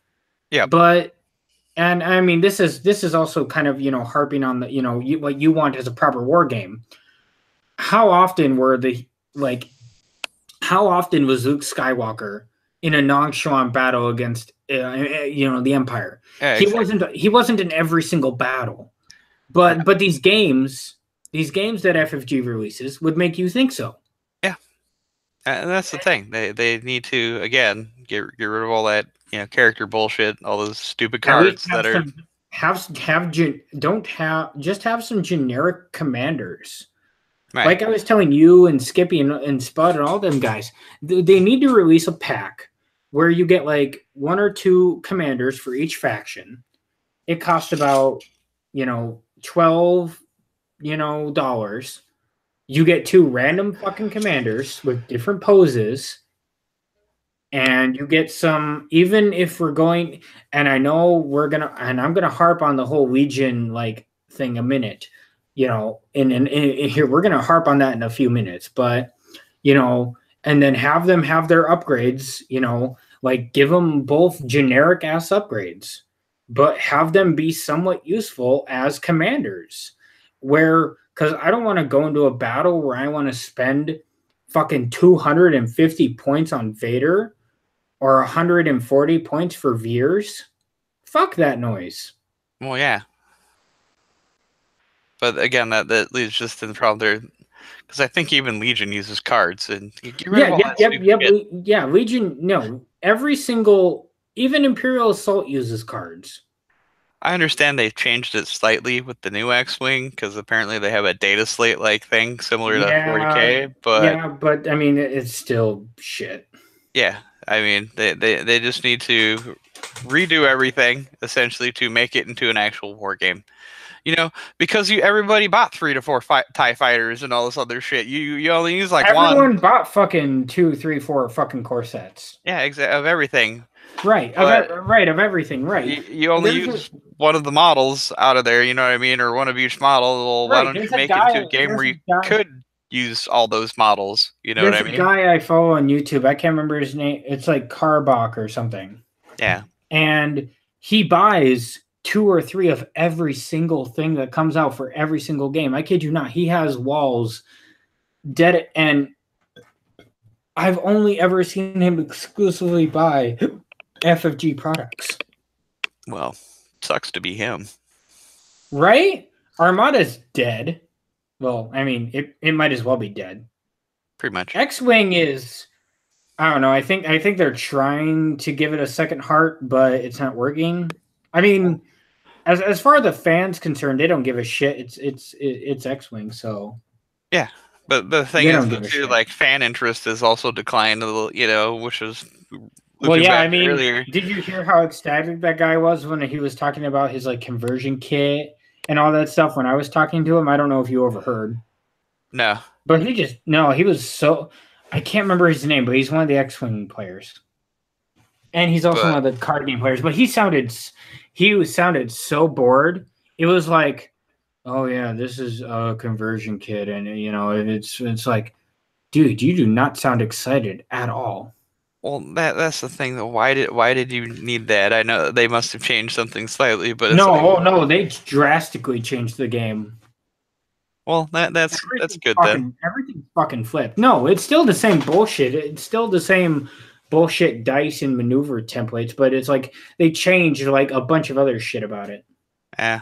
Well, then why do you need new bases if it's I don't know. But like even 40K has had that problem in Warhammer Fantasy and all that stuff. There's always been public, a widespread moaning when base sizes change or anything like that. That's why most of the time, even though they've changed the base size, like you can still use the old bases if you have the old bases. It's okay. We're just changing what bases they're on now. It's not mechanically in the game. It's not. You can still use the bases that you had before. It was like a topic that I had discussed with a friend of mine, and it was one of my wargaming military buddies, and it was, oh yeah, they're changing the base size on all the guys. And some of my guy friends are like, "Oh yeah, we won't play past fifth edition." I was like, dude, fifth edition, everything's on fucking 25 millimeters, and I mean pretty much everything. Mm-hmm. And it's like, is that the highest you're willing to go? And they're like, yeah. It's like, dude, you're missing out. Yeah. Well, that's the thing though. They could have just kept playing. They didn't have to change their bases because again, GW knowing not everybody's going to run. That's why even with Age of Sigmar now, you still see a lot of guys on square bases because whoever had a Skaven army, you're not cutting 200 Skaven slaves off their square bases to put them on round ones. Yeah, exactly. So that's why they were like, oh, even if it's still square bases, you can go ahead and use them in the game. Just not in tournaments. Well, I think you can still get in tournaments. Nope. Age of Sigmar official GW tournaments, you cannot have square bases. Oh no. Oh well, whatever. Who plays Age of Sigmar tournaments anyway? Nerds. Yeah, that's right. As if we're able to talk. That's true. But other than bases and that, I think Age of Sigmar has other bigger problems. But you know, because I also do not consider it a very good game. It's okay, but it's meh. It's better than the fucked up system that was Fantasy.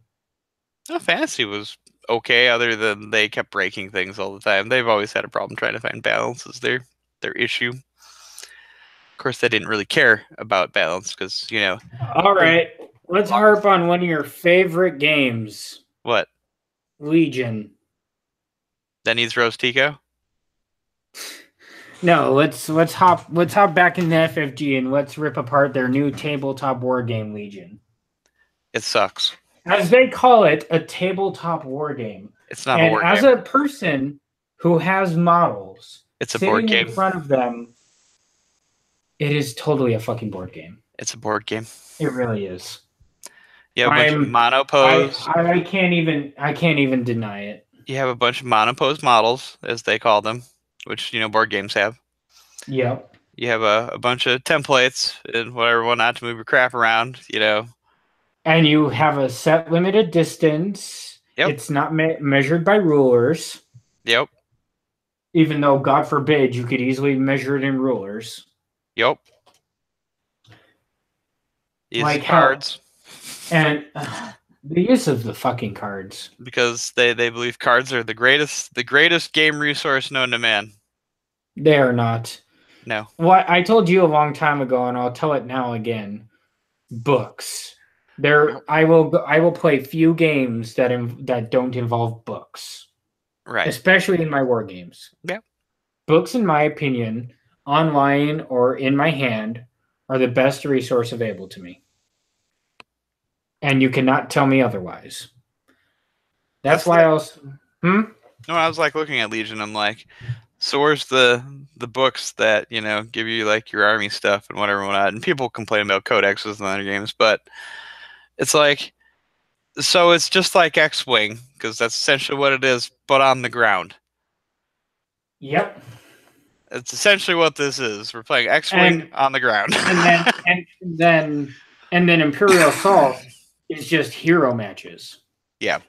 It's like a group of heroes meeting, like Darth Vader is randomly outside of Coruscant, and he's like, I'm just gonna engage in these fucking rebels.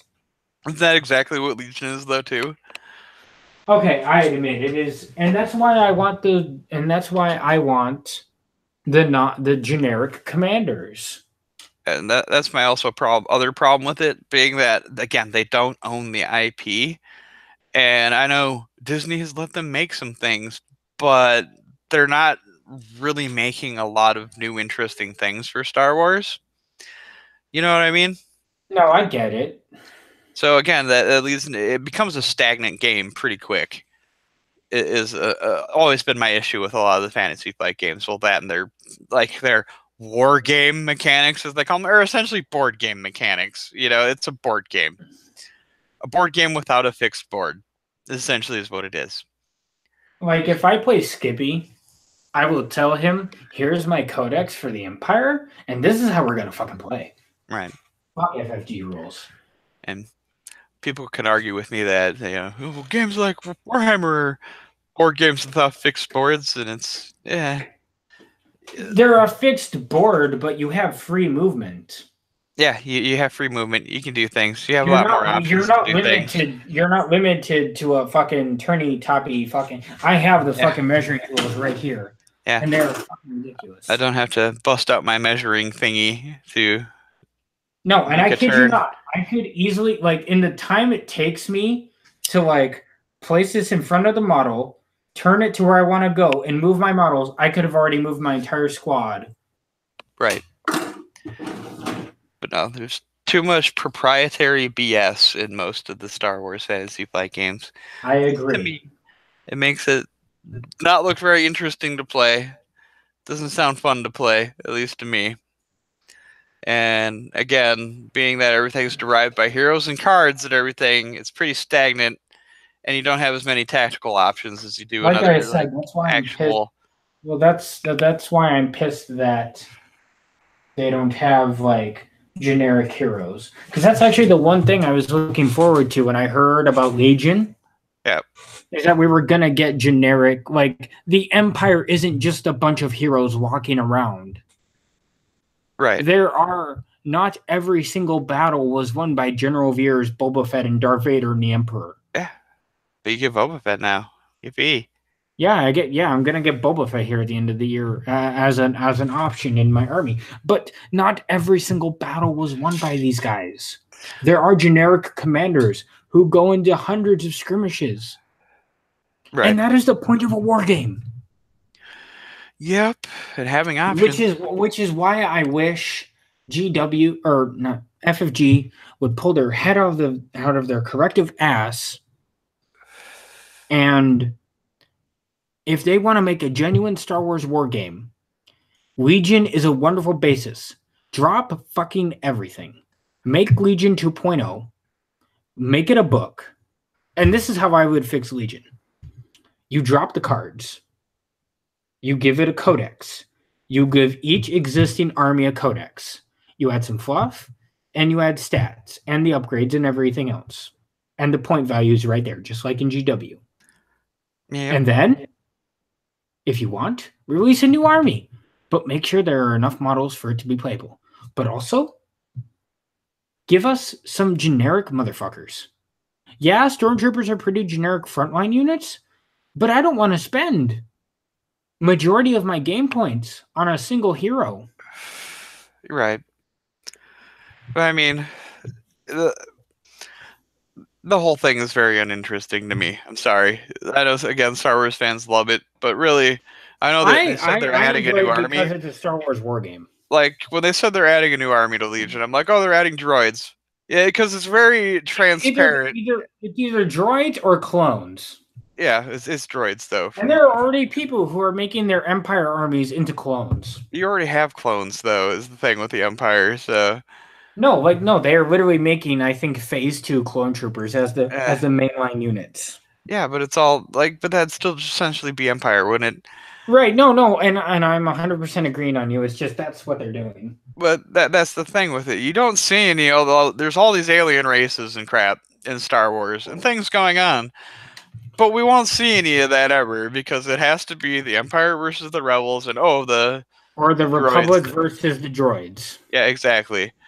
So there can't be a happy median where it's like which is why I was telling Skippy what they need to do, like they did with X-Wing, which is something I actually think was kind of creative and interesting, even though I never got it, was they did a scum and villainy thing where they had rogue heroes and, villainous people who weren't, necessarily good or evil,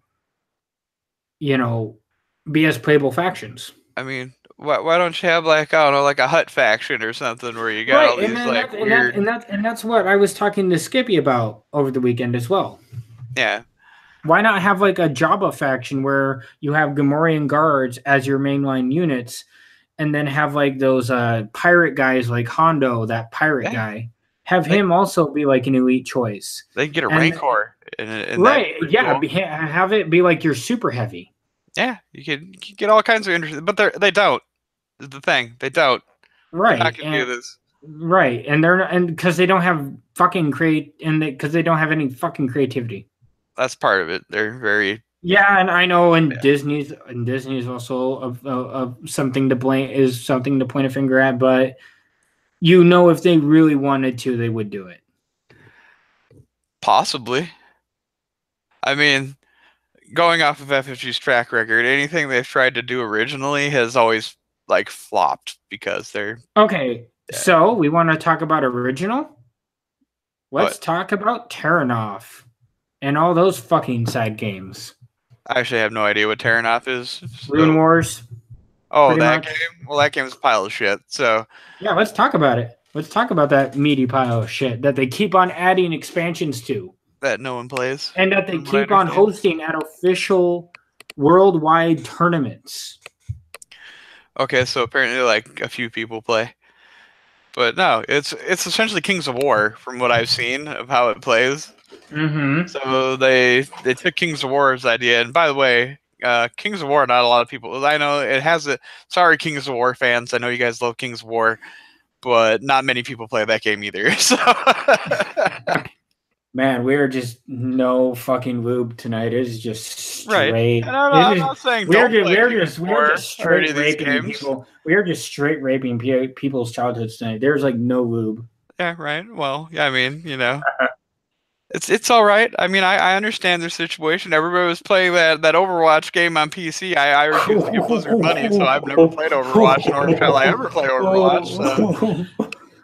I mean, it's like, you're into what you're into, and that's all right. I want to fuck you over just a little bit, but you're my friend, so I won't. No, you can go ahead. Oh my god, the fan base, the Overwatch fan base. If any of them ever watch this video ever, and they just get to that snippet, you will be so hated. What's this guy's problem? He shits on Star Wars, now he's shitting on Overwatch. What an asshole! He is shitting on everything I love. He just shits on it all. What a dick! No, it's okay. Again, you're into what you're into. I am so glad I am not monetized. But no, for now, anyway. People can like what they like. It's okay.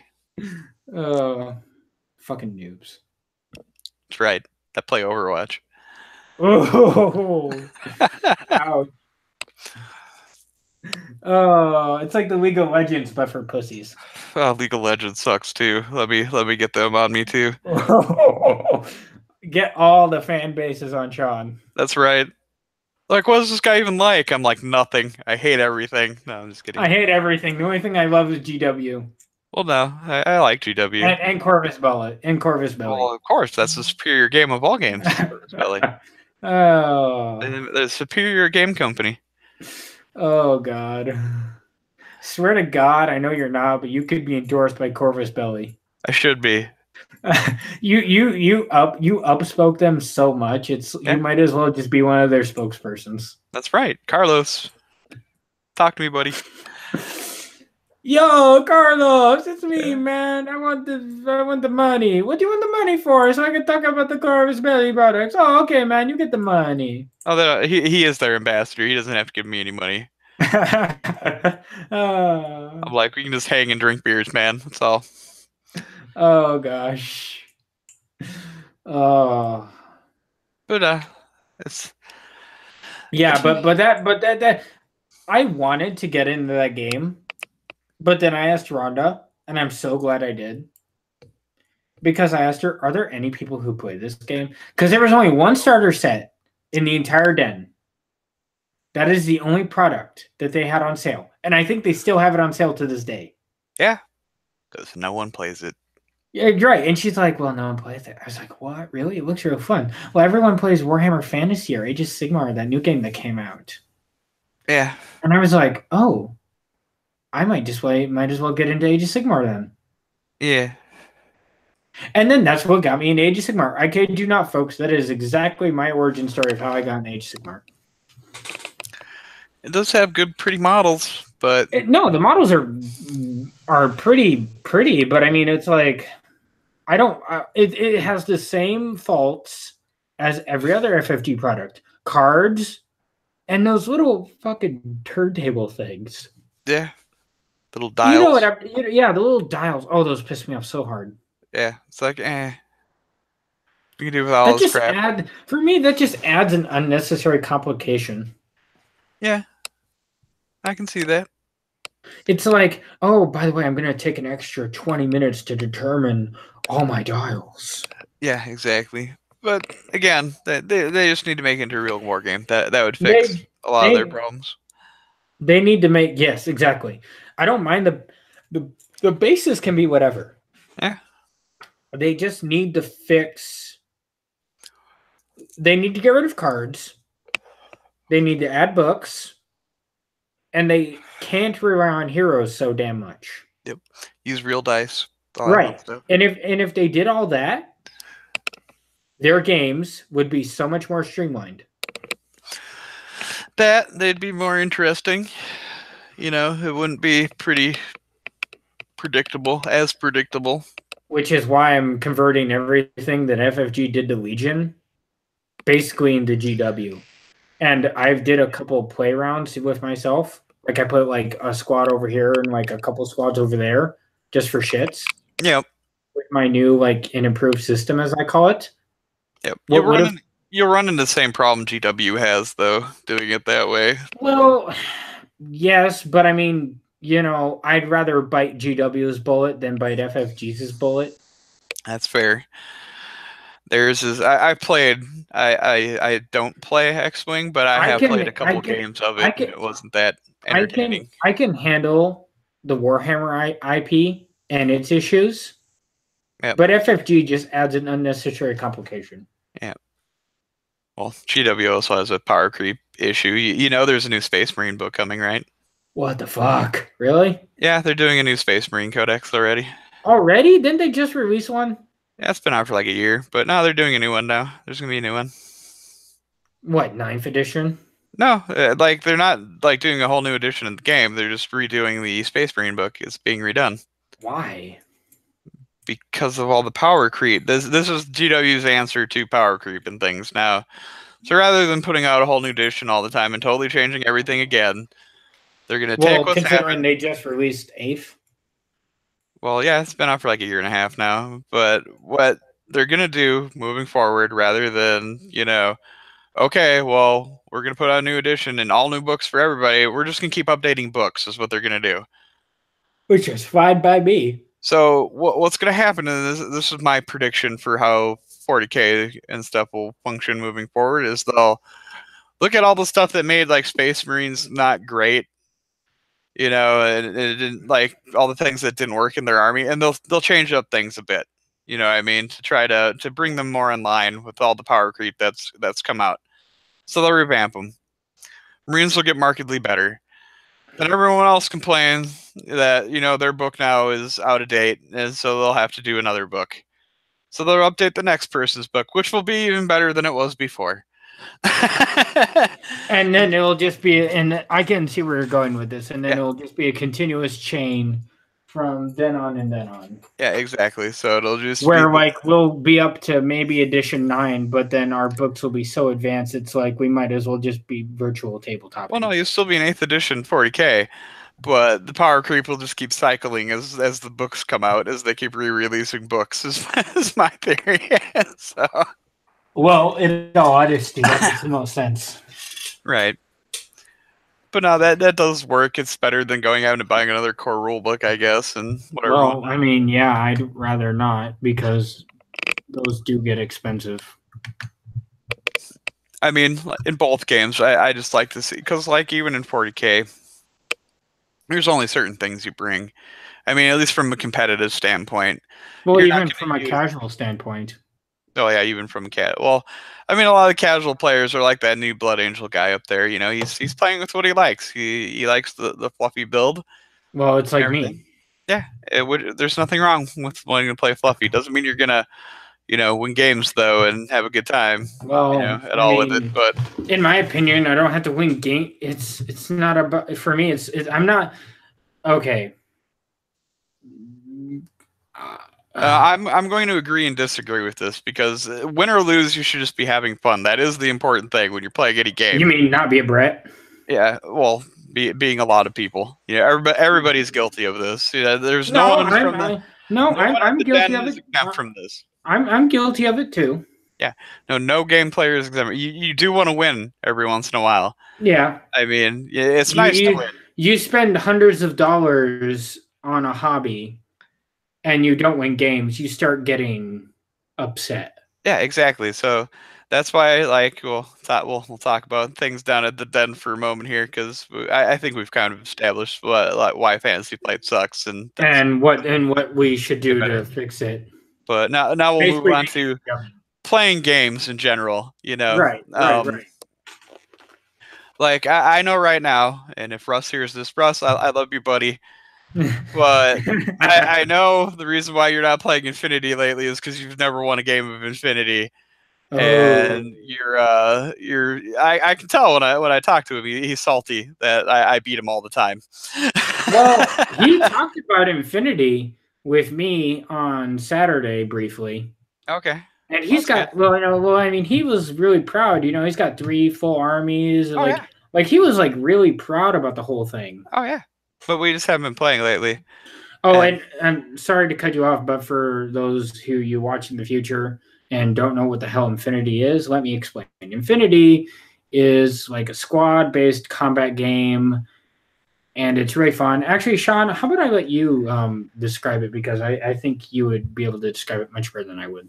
Okay, so Infinity is a skirmish game rather than a full-blown war game. So you are in control, rather than being in control of an army, you're more in control of like a special forces unit, is a good way to describe it. So you've got your squad of guys, a varying degree of eliteness. You could have an ultra elite, like minimum 10-man unit, or you could bring like up to like 20 to 30 guys if you want to go for a more horde approach, in Infinity. But it's for older players that have played other skirmish games. It's in the vein of games like Mordheim, Necromunda, those types of games, but there's a lot more depth in Infinity. So unlike games like Mordheim, Necromunda again, which were fairly simple to understand and get all the mechanics and things down, Infinity is very complicated as far as all of its rules. Like its core mechanics are relatively easy to figure out, but when you add in all the weapon systems, special equipment, special abilities, and stuff for every unit in the game gets incredibly complex very quickly. So it's a game with a lot of tactical depth, essentially. There are options for your options. And every unit, unlike most other games, there's a spot and a reason to, maybe bring that unit in your list and do something with it, as long as it fits your game plan or play style. So that's a good. Right. Okay. Yep. Well, that's perfectly fine, and that's probably you described it so much better than I could have. Yep.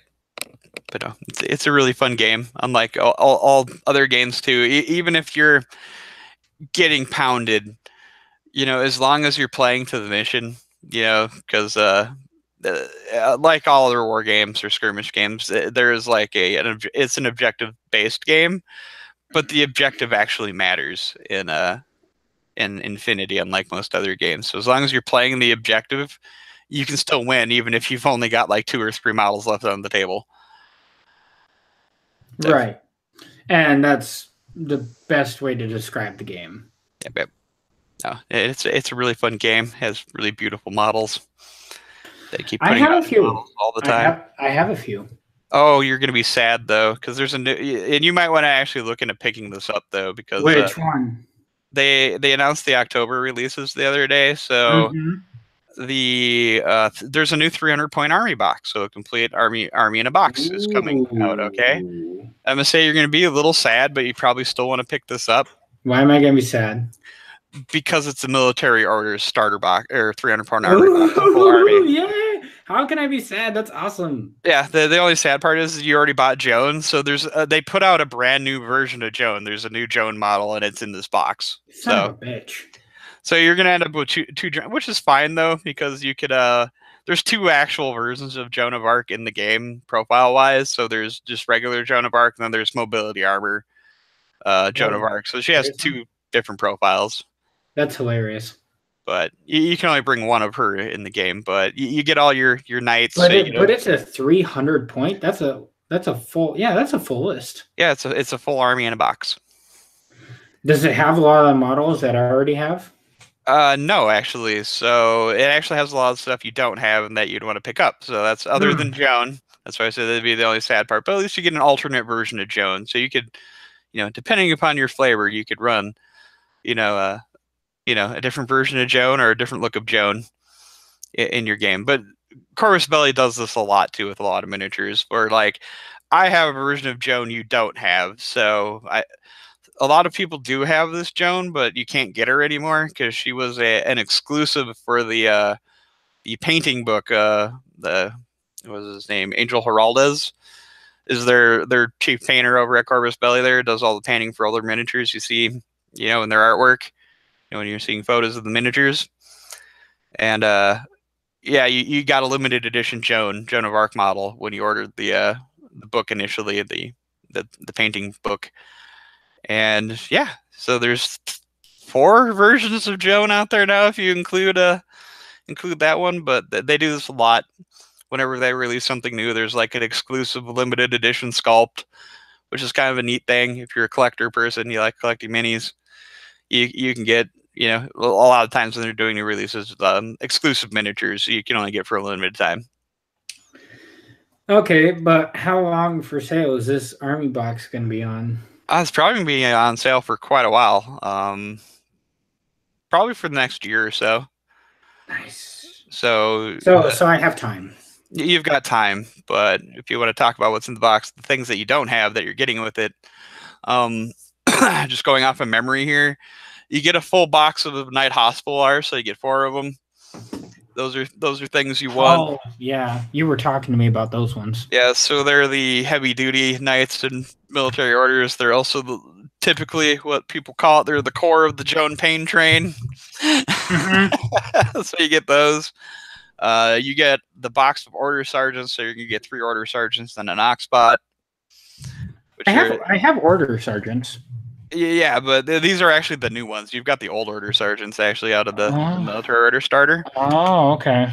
So this is good too, though, for you, since you're getting the other 3 plus their Oxbot, or you could actually form a core link of military order sergeants if you wanted, just to run something a little different.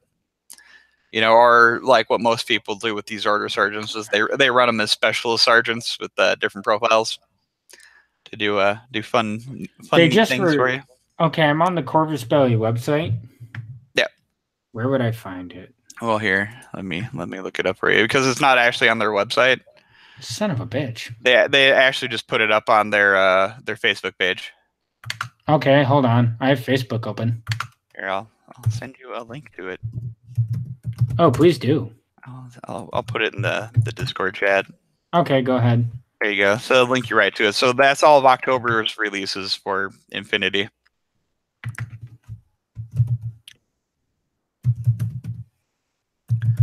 And let me grab a drink quick while you're perusing this stuff. Yeah, no, and I'll actually maybe chat with the audience. Yeah. So you guys, if you kind of want to know what's going on, we're just kind of doing some research. We've already talked about the main topic for tonight's video. So if you guys wanted to kind of know about like our fixes, it lasted from about 6 p.m. It lasted almost a good hour. It was about from 7:50 to about, I'd say about 10 minutes ago is when that was actually going. That's when actually that was going on. Oh, and so it was pretty nice. It was a good chat for all of us, I think. But if you guys want to know more about that, please just go ahead and watch that part of the video, and you guys will see what we're talking about. Right now, we're actually just talking about Infinity, and if you watch the beginning of this, you'll see that it's very much also. It's still been a little bit of a ramble, but we have a lot more order for this, a lot more organization for this episode. and I'm pretty proud of so far how the live stream's going so far tonight. Yay! Sean? I'm back. Oh, hi, Sean. I was just talking to you. I can see there's a lot of models that I have never seen before. Wow. Yeah, they're bringing out a lot of stuff. So this is definitely something worth looking into. So this can be me gushing about Infinity now. So Corvus Belli, they do a really good job about always updating and adding new things to the game, like all the time. Even though in that 300 point army box, the Joan in there, which is a cool looking sculpt, it is a really good looking miniature. That's really the only new model for Pano this month or next month, I should say. But it gives you everything you'd want, especially if you're starting military orders. For a military order army, those are all things you would want. So, unlike a lot of wargaming companies, that here's a starting box or army box for our army. Only one or two things in this box do you actually want. It's not the case with Corvus Belli when they put out a box. I mean, there are a few things you might want to swap out in that list, so you'd only have to buy a couple other things if you want to run a couple different variations of said list. But right then and there, you could take that army, put it all together, paint it up if you want, put it on the table, and you would have a very competitive force already out of the box. Right. So, it looks as though Spud is watching us. Of course Spud is watching us. Why wouldn't he be watching us? I don't know. He's on Discord and he's pull him in. I am. I'm asking him if he wants to hop on. He can join the final thing. We can gush about Infinity together. Yep. Okay. He said sure. I mean, look at the Strelok reconnaissance unit. That's the next faction I'm building. Right. In Infinity, the Space Russians. Ah, okay. The Space Russians. They're the Space Russians. I know they are. It's funny. I haven't been watching our stream this whole time. I should have been complaining about where's my wrench the whole time. Why would you be complaining about where's your wrench? Because I want power and influence. I don't even have that much power and influence. Like you probably don't even have a wrench, which is funny too. Actually, I have several wrenches. They're in my toolbox. I'm talking about that kind of wrench. What kind of? Hold on. What the fuck? What kind of wrench? It's essentially a like in your Hangout chat. Well, not really the Hangout chat, but the stream chat. Oh, I see it. Yeah. Oh, cameraman. Well, you can set moderators and stuff, the people that have wrenches. So. Oh yeah. People that have wrenches. I do have the power. I do have the power to give them out. Yeah, you can give out wrenches. Well, you own the channel. I would hope so. But unless you post links and stuff too. So if we wanted to post links in the side chat, say to like something like this, for people to check out Infinity miniatures or articles or whatever we happen to have going on. It allows them in the YouTube chat.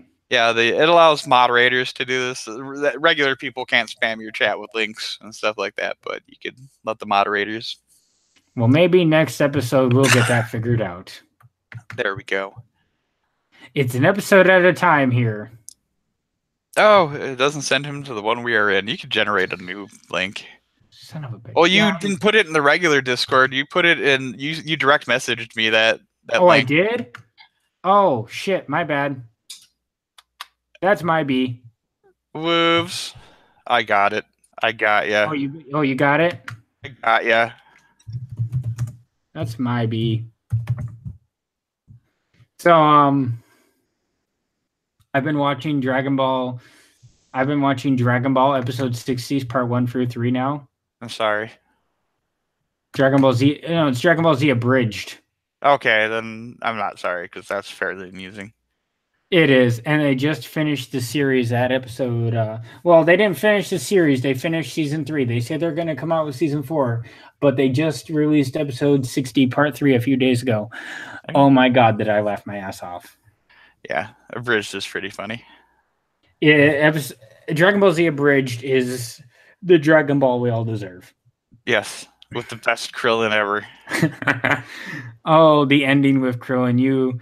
If you like Krillin's character arc in the abridged, you need to watch the ending of part 3. Hey, Spud. Yo. What's up, man? Oh my God! Wait, you just got big. How did you get big on my thing?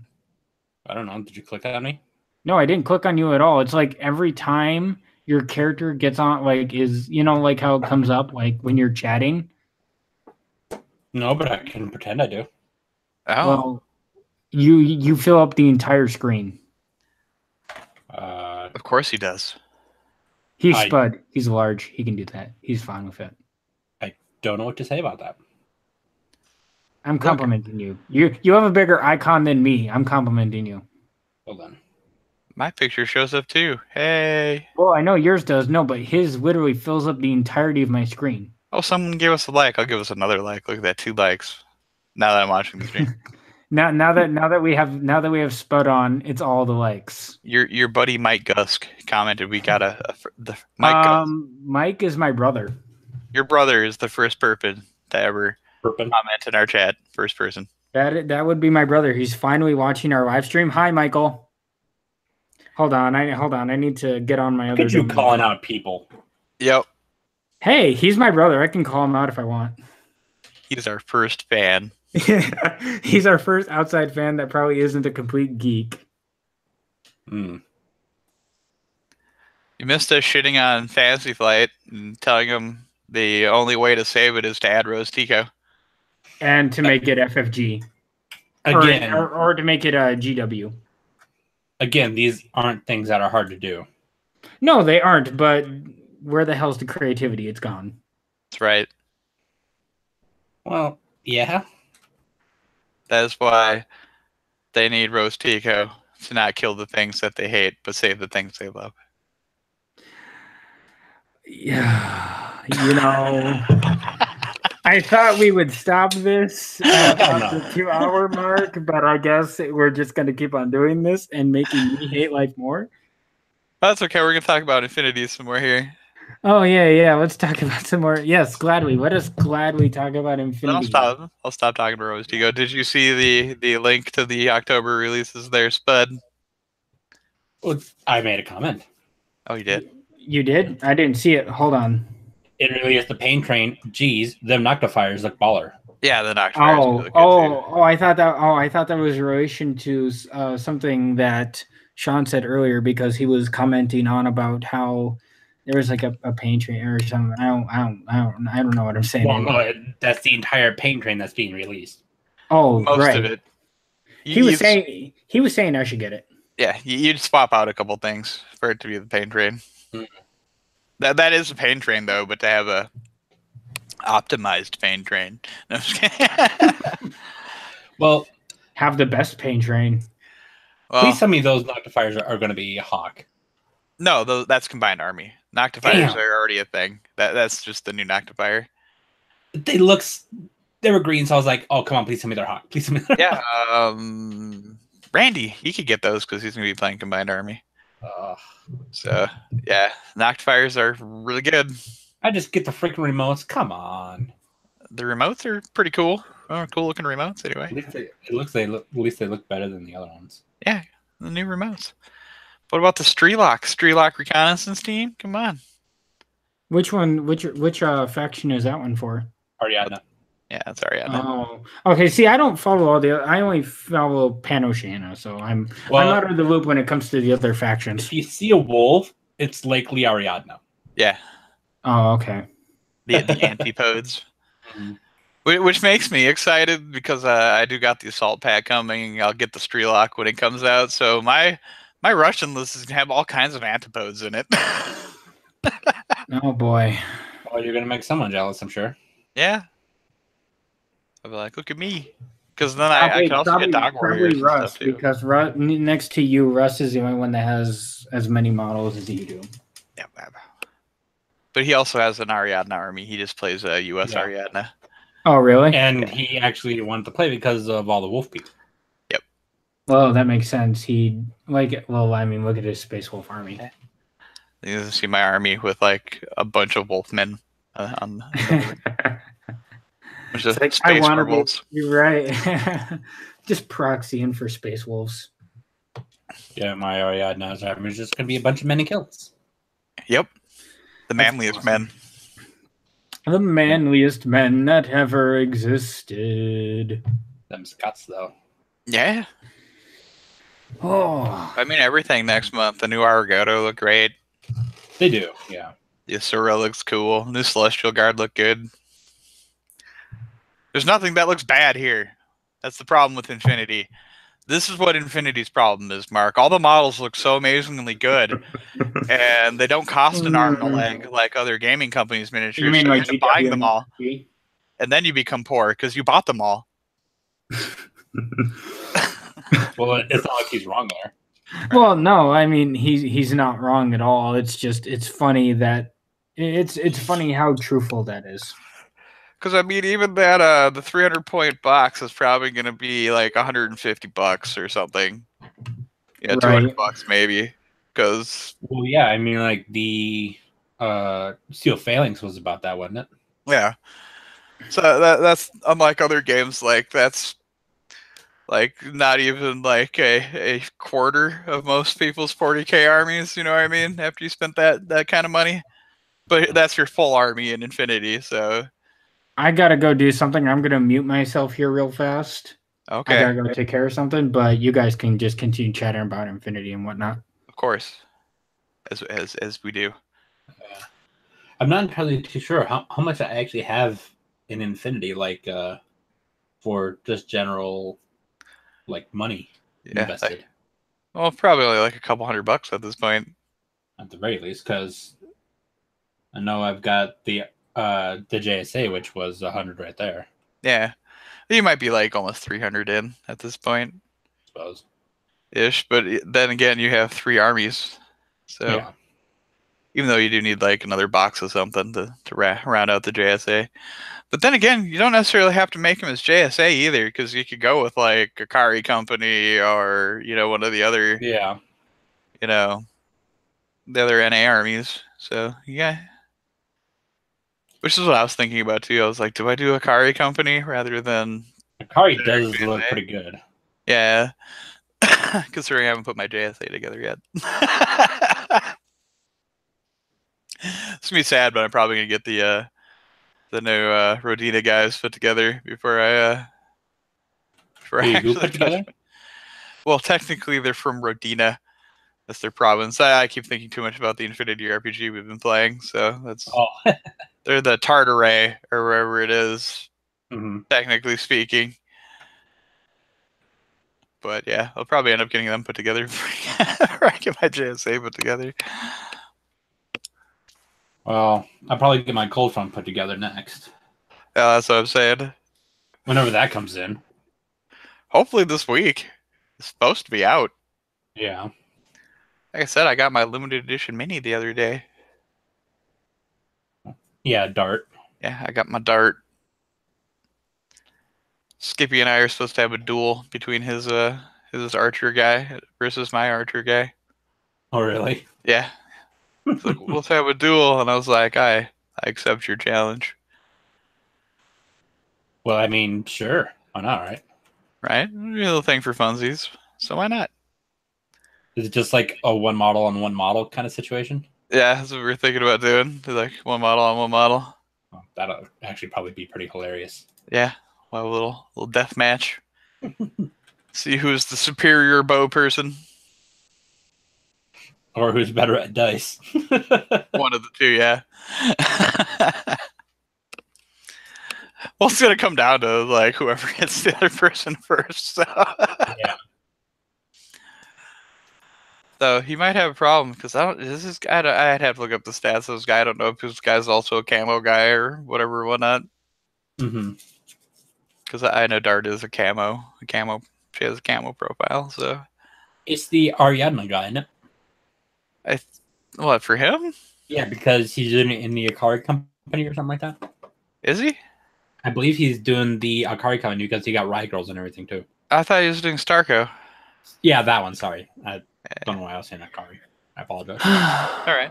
All right, I'm back. Yeah, I'd have to look it up. quite a mix of guys in the NA armies. Yeah. I know you guys are pretty in depth about your Infinity conversation. I just kind of wanted to sideline Spud here for a second. Mm-hmm. I wanted to ask about like what custody models were you planning on getting for your new army? Because I know it's a relatively new army for you, and I know we kind of discussed this in brief on Saturday, but I just kind of wanted to like since we're here now, I thought I'd ask like for an in depth like what you were like thinking for your custodes. I'm not entirely sure because if we keep playing 50. We got more than enough for 50. If we play 100, I've already got 100. Just because of the knight and then the Knight, Land Raider, whatever I have left. Mm-hmm. Right, but I mean, like, well, it's their problem down at the den because if you keep playing team games, you don't want to play more than 50. If not, the game's gonna take forever. Well, yeah. Right, but then if you're playing 1v1v, you know, you want to play 100 PowerPoint games. Because I mean, look at Saturday. I know everyone's like, "Oh, this went quick." It didn't go that quick. We started at what, like 11? You guys got in. You guys were in at around. You guys were in the den before I was, and I got in there at about 10:49. I was the first person there. Right, and you guys didn't start until I had already been in the den for at least a solid half hour. Yeah. So it was about. That's just how you are with them, so. Well, right, no, and I get that, and that's just how it works at the den. But I mean, it was literally a half hour, maybe more, of prep time, and I get that's how it works. But I mean, I'm just saying, like, there was a lot of time spent on just just kind of. But how much was it of actual gameplay versus how much of it was just bullshitting around with everybody? Well, most of it was BSing around. Well, like I said, right, there was. I don't know how much gameplay there was after I left. Sean was telling me that it wasn't that much. Not really. It ended pretty quickly. I mean, I continued on just because, like, I'll do something. By God, I'll do something. But, after that, it's just like, yeah, what am I really going to do? You're getting tabled at that point, right? Yeah. No, like, and it's I'm trying to do a little something like, can I get a hit on this guy? And can I maybe slay the warlord for moral victory? Right, exactly. You guys were like looking, and you guys were doing that for that time, and I get that, and that's something that's legit. But I was looking, and I was in there for what, 2.5 hours. And by that point, from what Sean said, the game was pretty much already decided, like, who would win. Well, the way he was rolling, it was. It was decided out of, like, turn 2. Right. Considering, like, my biker went down, like, in a blaze of glory on turn 1, so. Yeah. Well, I didn't see everything, like, how it went down. I just kind of, saw, like, an overview from my side, but I could tell, that the game was going by pretty quick. You had some unfortunate rolls the first shield captain. So I was told. Like I said, blaze of glory. Yeah. I have 1 wound left. I'm charging. That's a heck of a way to go. Yeah. But I mean, any custodians I get from this point is probably either just going to be for dicking around, just because I could, or to build for some kind of apocalypse game. Where like you would ally them maybe with like another faction that you have like a majority of, and then have them be like the super elite. Well, no, just build more custodians. Just build until you have like 3,000 points of custodians, and then just like unleash havoc. Right. Pretty much. And so like this is just gonna be like, all right, well, I'm gonna pick this up here, I'm gonna pick this up there, very casually now, since I have everything I actually need just to run even a 100-point game. Yep. Right, and you do. I just felt bad on deployment when Russ decided to use ITC. I should have said no, you shouldn't use it, because he kind of that hurt you guys more than it helped you guys.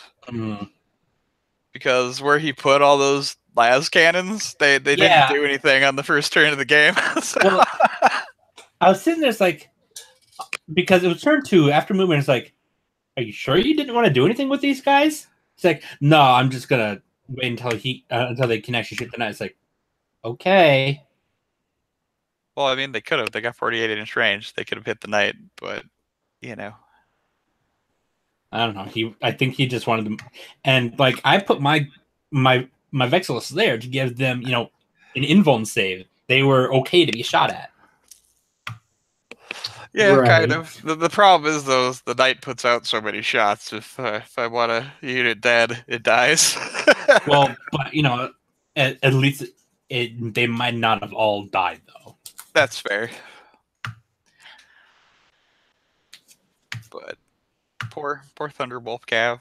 Poor a lot of things. A lot of things died. Yeah, again, I was also rolling like a champ. But is that not the point of a 40k game? Yeah.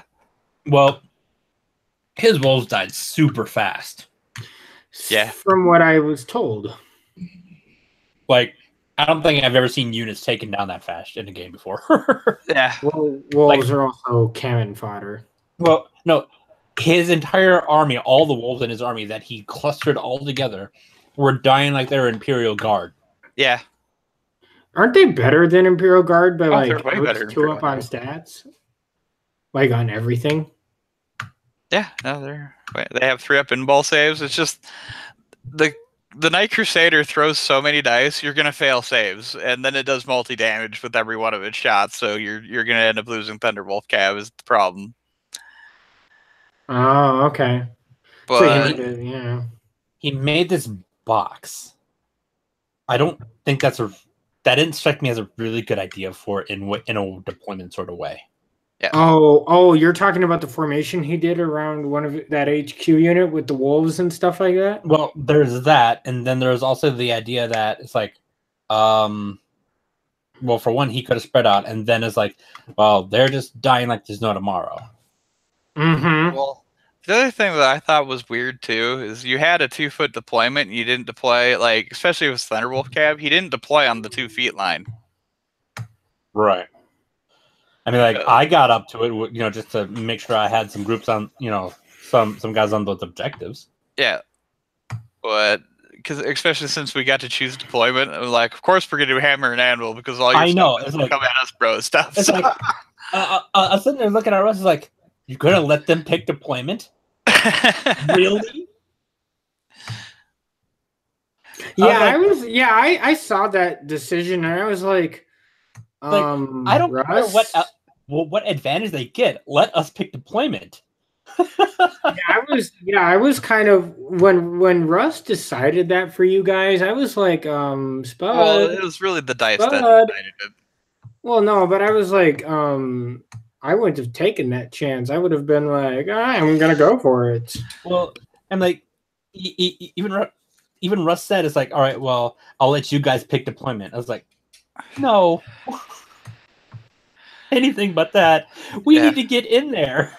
Yeah. You need to crush. And Sean actually said this earlier in our game or earlier in the live stream. But what happened was you guys didn't do enough to try to take out the knight. Oh, I tried. There's just not a whole lot I could actually do. You should have spent more CP to deep strike more guys. I spent 2 on giving my HQ a Victor of the Blood Games thing, which allowed me to reroll stats for him, and then I spent 1 CP to put him in D strike. I could have spent 2 more to do it, but I only brought 3 to the table. Yeah, that's the thing. You should either just spend, because you guys were camped on CP for a long time in the game. Like, you weren't using it. Well, I wasn't wanting to basically steal his CP. I was expecting him to use it, like with all kinds of stratagems. Yeah. But it's like, okay, well, I guess I'll start using them. Yeah, and that's the thing. You guys didn't end up doing that, so like most of them were just used for rerolls. You know what I mean? Mm-hmm. So you should have like maximized the deep strike and gone after that knight, and rather than Russ putting his Terminators where he did, that should have just been all your custodes, and you should have gone into that knight hard. Right. Because I mean, I would have ran both my bikes in there. Yeah, that's like what I'm saying. You bring them in. Because you should have had them both in deep strike. Yeah. And come in because your one got mostly chumped. So there's one shield captain, and then being that the one lone shield captain was, essentially left hanging in the wind to just get shot by a Night Crusader. Not good. So, but I mean, I was also failing a lot of my rolls too. Like for charges, I should have made a lot of those charges. Yeah, I was doing some pretty crap rolling. And then I was also overwatching, also like a boss apparently. And well, everything you were doing extraordinarily well. Yeah. It's like, can I roll any more sixes today? Oh my god, the amount of sixes was stupid. It's like when I see you count up after you roll your hit, and then you keep adding more dice to your hand for the wound. It's like, okay, this is getting dumb. Well, that Avenger Gatling Cannon is a really good relic where you get an extra hit for every 6 you roll to hit. Oh yeah, especially when you're rolling, like 5, 6, 6s every time you're shooting. Oh god, yeah. Even though you miss like 2 or 3, that's fine. I actually ended up with more hits than than I had shots actually. So. Oh yeah. But yeah, that was Speaking pretty of, brutal. I don't know what happened to it, but I seem to be missing one of the guard that I got from Russ. Did I you have no forget idea what it at happened his to place or something, or I don't know. In your car or something now? Maybe it dropped out of the car when I was putting it in or something. Yeah. So it might be in his yard, but I've been looking for that everywhere. I tore apart my room, my car. Everything. What are you looking for? One of the guards that Russ gave me, because he had bought. I'm pretty much assuming he bought eight Talons of the Emperor box, and he gave me the guard out of that. Oh well, at least you got more free guard. Not a big deal, I guess. I mean, it's still good because now I can actually form, 2 groups instead of 1. Yeah. If I could find that one more somewhere, I'd be able to form 3. Yeah. But here's hoping. Yeah. No, mistakes were made in that game. Mistakes were made. Yeah, well, and to be fair, rolls did determine a lot of it too. That's true too, but also mistakes were made. Just compounded it. Because I mean, even with the night rolling hot, if the las cannons could have gotten in and started doing something turn 1, but they didn't.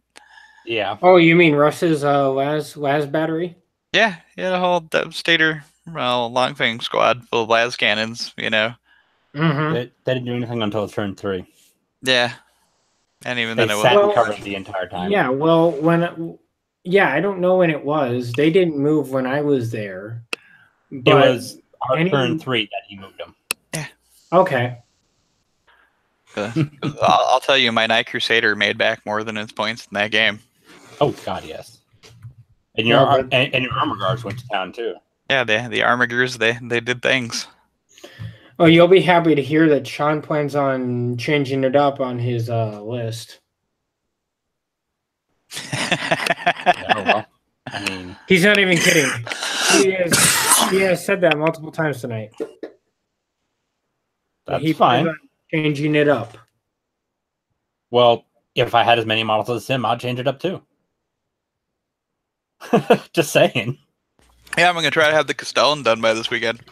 Oh, that'll be fun. Well, since I started, well, also on the subject of GW, since I started making a small order army, and I bought another box of the state troopers, which are just basically the free guild guard at this point. I made, so the last group I did, I actually gave them a champion, the banner bearer, and their drummer. But with this one, I made all of them halberdiers. Now this one I made entirely halberdiers. So now I have 17 halberdiers for my Empire army. And then I have the banner bearer on horse. And then I have the general on foot. And then I have the Eagle rocket / The big minigun looking damn thing. I can't remember his name. Is that indeed? Yeah. I think that's not bad for a start of a Empire/Free Guild army. I don't know, anything you guys suggest for Free Guild or Empire? For Sigmar? Yeah, for Sigmar. Wait. Wait for what? For them to actually release books? Well, damn it! If they would already, that'd be nice. They already. Yeah, it'd be great if they release a lot more books. But damned if they will. Yeah. God forbid. That's the one thing GW is failing at right now.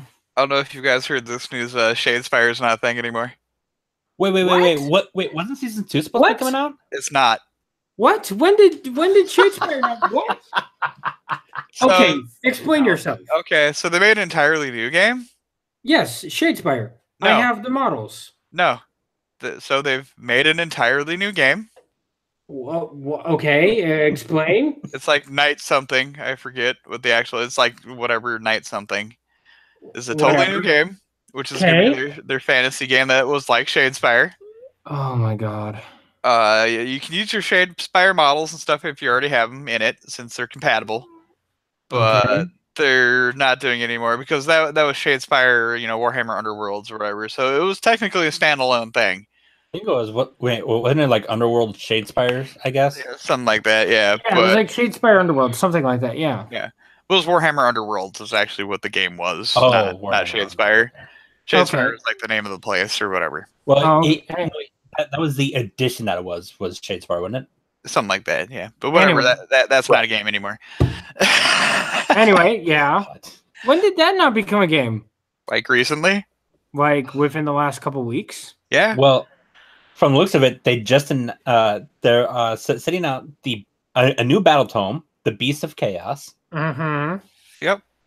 So that's coming out. I'm not seeing this. I heard about that. But yeah, there's a new army box too for that. So that's the Beastman faction, essentially. So which I'm tempted because Beastmen were actually my first Warhammer Fantasy army. So yeah. And now they're on the cusp of making a new game that the Shadespire models are compatible for. I assume that each of the major factions is going to be getting a new squad or so of models or whatever for this new game. Who knows? I'm sure the first things they put out for it are fucking Stormcast and more corn guys. Jesus fucking Christ. You have no idea how hard I ripped on them earlier. Well, I'm playing the Custodes, and that's a lot of gold. You'd think I'd be into the Stormcast. No. It's not the gold that bothers me. It's literally the only army they promote is the Stormcast and the fucking Chaos armies. And you have no idea how hardcore that pisses me off. And they only promoted Death for the Night Haunts during the Soul Wars thing. And God forbid if any other army exists in GW for fantasy or Sigmar. Hey, you have the third most books with Death, so don't be complaining there, buddy. Hey, I am not complaining, but I am reaching. Go on. You are. Shut the fuck up. Are we talking about Seraphon, who has the worst book ever? Oh God, yeah. I am reaching out to the players who feel like GW is raping them without lube. Yeah. Because of the lack of models and the lack of books and the lack of anything. All the Skaven players except for the Pestilence? Yeah. Pretty much.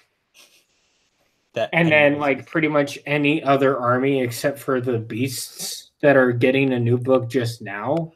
But every other army is getting literally ass raped by GW without lube. So, to be fair to Beastmen players, this is the first time they've gotten love in a very, very long time. Right. And that's fine. But what about all the other armies? Well, That's what we've been saying for a long time. Yeah. What about all the other armies? Yeah. Well, what? I mean, fuck it. It's GW's game. You think they'd care? No, that means nothing. Well, they need to up their release schedule as part of their problem. They need to actually put out more. Yeah, that's their problem. Did you if you haven't noticed, Bud, this is very much a complainy, bitchy, whiny podcast tonight. Well, we're talking about everything that's wrong with Fantasy Flight. You should really change it, and other game companies. I really should change the title to "What the fuck is wrong with mini wargaming?" Well, it should be Fantasy Flight and etc. Yeah, right. And why Corvus Belli is the superior game company. You know what? If you want to rev that cock so hard, we will make next week's episode nothing but Corvus Belli. How does that sound? We do that every week. Yeah. Why make a special episode for us? I'm just saying, he wants to ride that cock like a porn star. We might as well just make a full video about it. No need to. It's just happening every week already anyways. Corvus Belli, the best game ever. Here's why. And then release nothing. Just have 20 minutes of silence. All they need is the title. That's right. Pictures of anime babes. I'm fine with this. Oh, and this is what my YouTube career has come down to. Yep. You had a career? Shut up. I had dreams. He had hopes. I had hopes. I had dreams. And this is what I end up doing. Just hosting a weekly podcast with you two. The occasional third. The occasional third that pretty much pops in every episode because we enjoy his company. He makes the perfect foil by making fun of. By the way, I looked at the total. By the way, I looked at the total amount of views. We have like 18, almost 20 views on last week's episode. Oh, look at that!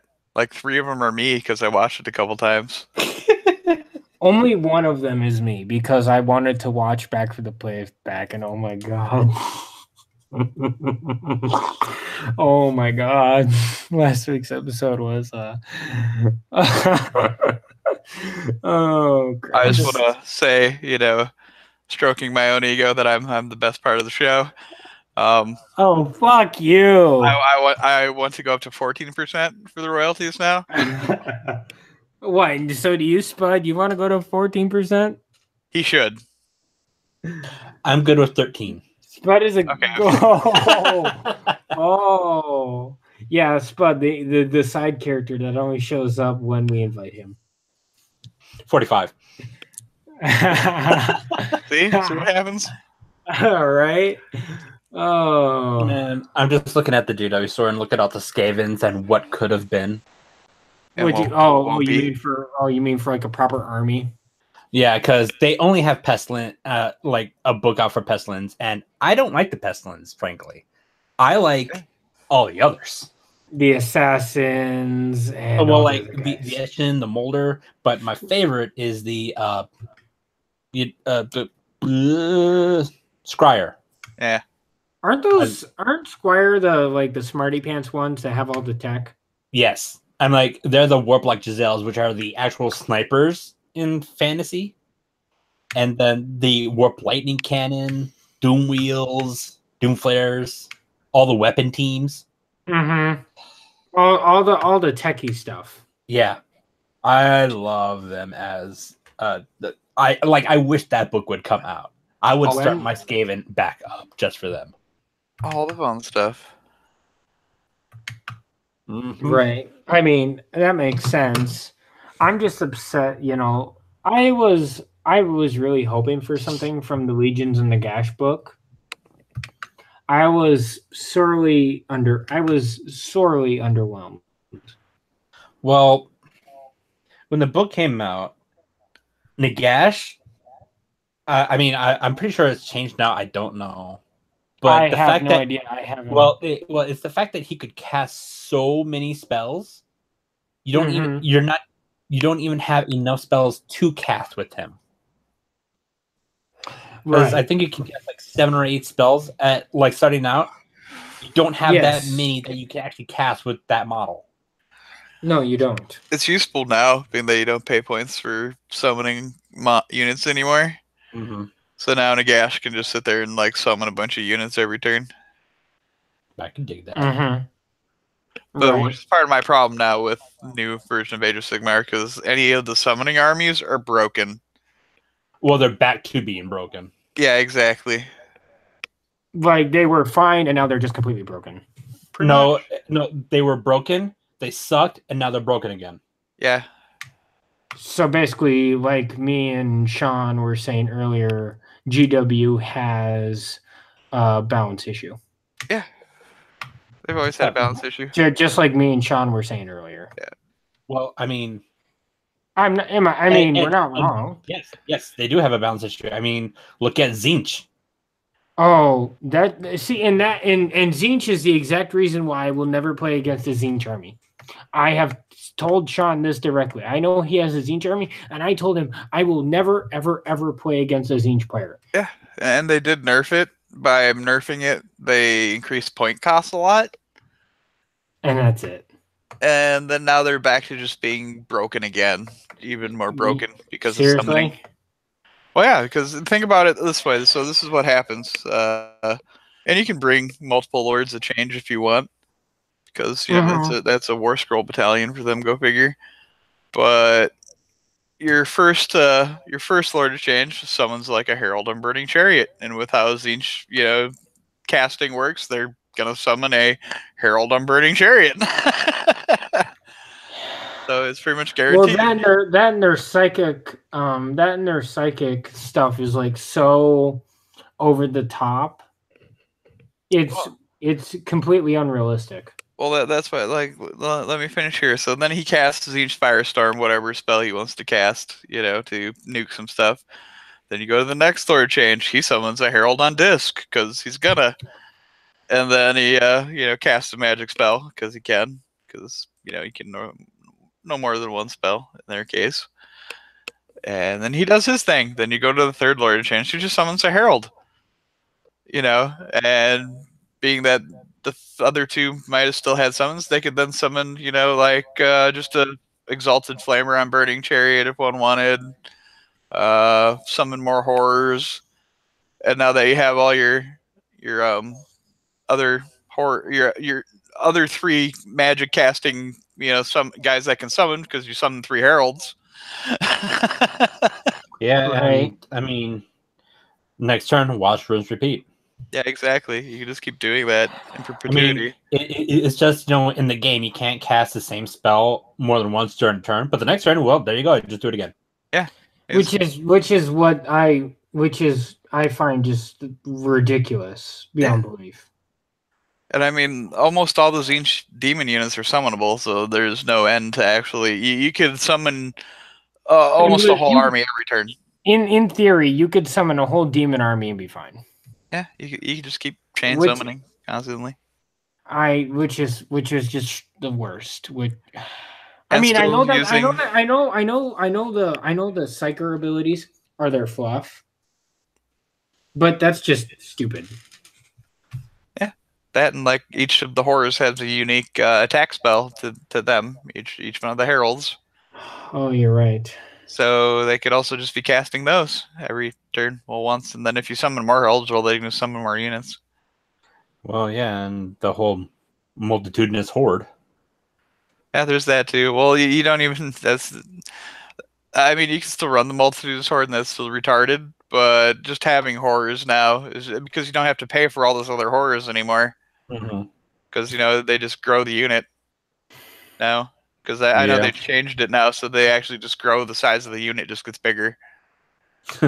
That's stupid. So, yeah, you just end up with all these horrors everywhere, and you can just keep summoning more, and you can just summon whatever. Just keep summoning like crazy. I didn't put a whole lot of thought into it, so. I don't think so, no. I haven't put a whole lot of thought into it, but that's just my rough take on why I will not play Tzeentch. Or against Tzeentch, I should say. It also leads into being that their summoning is so good, like they can free up more points to buy those predatory spells. that you have to pay points for them, but yeah, you have the potential to get like all the ones you want and still be able to field a decent army because you can just summon what you didn't bring. Jesus. That's and you're pointing out one of the most giant flaws of GW. Yeah. Granted, it's a huge boon for an army like Seraphon, who sucks, because now like all their units are summonable too. So at least the Slon now every turn, because he can cast 3 spells, can try to summon things that they'd want on the table, like more Bastillodons, more Carnosaurs, whatever. Well, that's good. They needed something, though. You're right. Yeah. But you can only have 1 Slon, so I mean, compared to the other armies like, Tzeentch and Undead, your summoning isn't as broke as theirs, because you only have one guy doing it.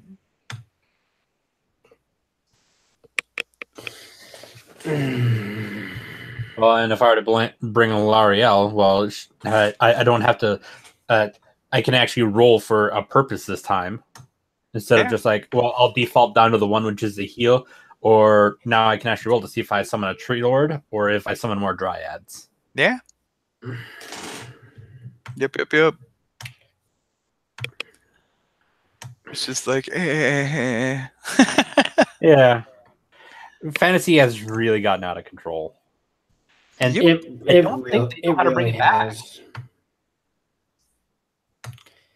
Well, they'd have to do another edition already, and then and they just did, and they pretty much just revamped and they pretty much just released 2nd edition because of Soul Wars. Yeah, even though it's technically just like a 1.5.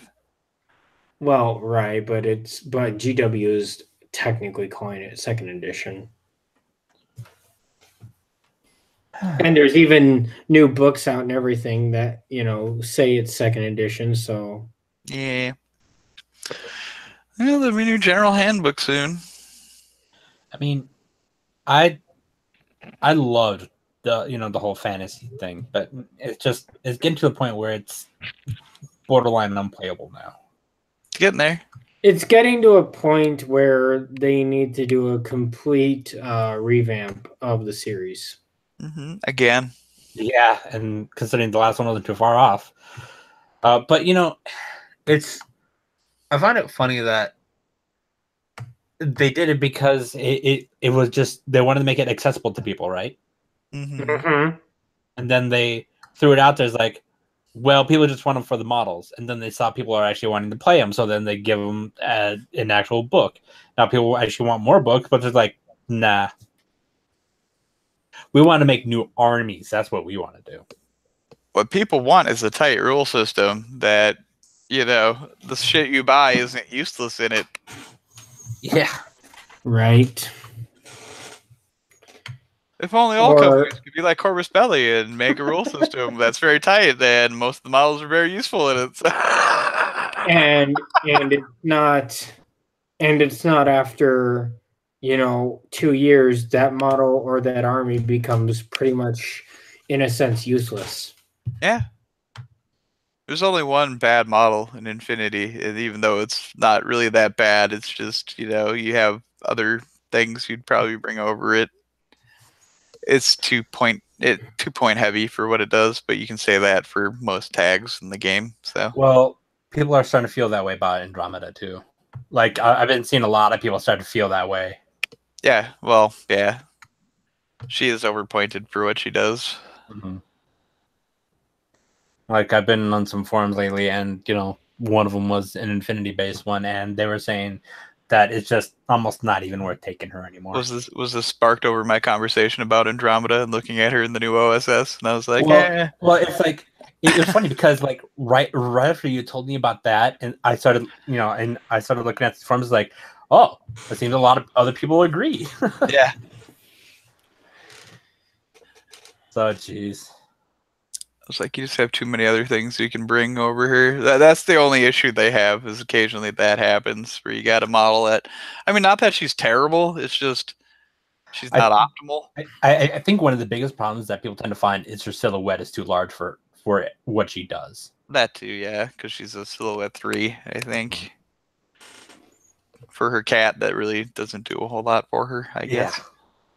And it's like you're paying the points for guard, which just is not worth it. Yeah, guard's not a very good ability. She doesn't have the equipment to make it useful. Mm-hmm. Maybe if she had like an explosive close combat weapon or something, maybe be like, oh, okay, well then, I don't mind her getting in combat now. Hey, what is okay? So, do you know the rules or anything of Warhammer Quest? I haven't played it in a long time. Ooh. Because I'm seeing like some of the model packs they have, and they actually look kind of neat. I mean, I have them. I bought Silver Tower. What was Silver Tower like? It was Warhammer Quest. Well, no, but like, what was it like? Like, I don't know if you've like played the game itself, but I just bought it for the models. I never actually played the game. Oh. But I have all the tiles and the rules and stuff. Oh, Jesus. But no, I just bought it for the models because back when I started my Zinch army, I was like, that would be a good thing to buy to start a Zinch army? The Silver Tower box. Well, I mean, and as a Zinch player, that makes sense. Yep. Well, now it doesn't even look like there's any Zinch models in there. Yeah, not the new one. Yeah, well, it's just because right now it just has Warhammer Quest Arcane Heroes and then Warhammer Quest Mighty Heroes. Yeah. Yeah, and it's all gotta stroke that Sigmarine cock. I mean, even going back to the old Warhammer Quest, which I have played, all it is like they're you don't make them anyway, but you get like a hero, you know, whatever they were back then, the barbarian, the dwarf, the like the elf ranger thing, spellcaster, priest of Sigmar kind of stuff. So it's like your archetypical like D&D like adventuring party, but in Warhammer. Mm-hmm. And there's predetermined scenarios, or you can make up your own if you want. But you're essentially doing a dungeon delve, is what you're doing with these characters that you and whoever else are playing with. One guy takes the role of like the game master, as it were, you know, controlling all the the monsters in the dungeon. Mm-hmm. And then the heroes are trying to accomplish an objective, or steal loot, or whatever that the thing happens to be. But yeah, that's all it is. It's really a board game that's a dungeon crawl. That is the gist of it. But it's more of like D&D the board game kind of thing, but in Warhammer. The things you'll do for a theme. Yeah. Welcome to gaming. Haven't you ever watched the was it Bardic Broadcast Warhammer Quest thing? No. It's pretty funny. I would watch it. It's like, this is a gargoyle. Sounds ridiculous. It is. Everybody knows that the barbarian is the best character in Warhammer Quest because he rolls 5 dice or whatever on the attack. And then immediately they're true aficionados and appreciation of Warhammer Quest. No, the dwarf is the best character in Warhammer Quest. Stuff like that. It's a pretty funny YouTube video. I would look it up. I didn't realize the Grace Hero actually had a warp stone in his eye. Yeah, he does. I did not know that. The best part of Warhammer Quest is the furniture. I have begun replacing all my furniture with Warhammer Quest furniture. Jeez. But yeah, no. It's funny stuff. It was a fun board game, though, but it's like... See, my problem with board games in general is you play them only a few times, and you play them seldomly. Mm-hmm. I know a lot of people out there do love their board games, but I'm not a person that can play the same board game all the time. Right. I mean, I've got Axis and Allies and, stuff like that, but I rarely play it. Access and Allies takes a long time to properly play. It does, but those are the best ones. They're the ones that take forever to play. But like Risk and Access and Allies and all them good games. Yeah, like Twilight Imperium and Scythe and all these other games. All the games that are really fun, but no one wants to play because it doesn't take 5 minutes to end a game like in my card game. Yeah. See, that's why I kind of stopped enjoying the Den, is because majority of the people there are just there for their 10-minute card games. Yeah. Well, they completely separated the people that will actually play board games from the people that actually play card games. Right, right. Segregation the way it should have been. Exactly. Right, and I am completely fine with that change. And wargamers are in the corner. Uh-huh.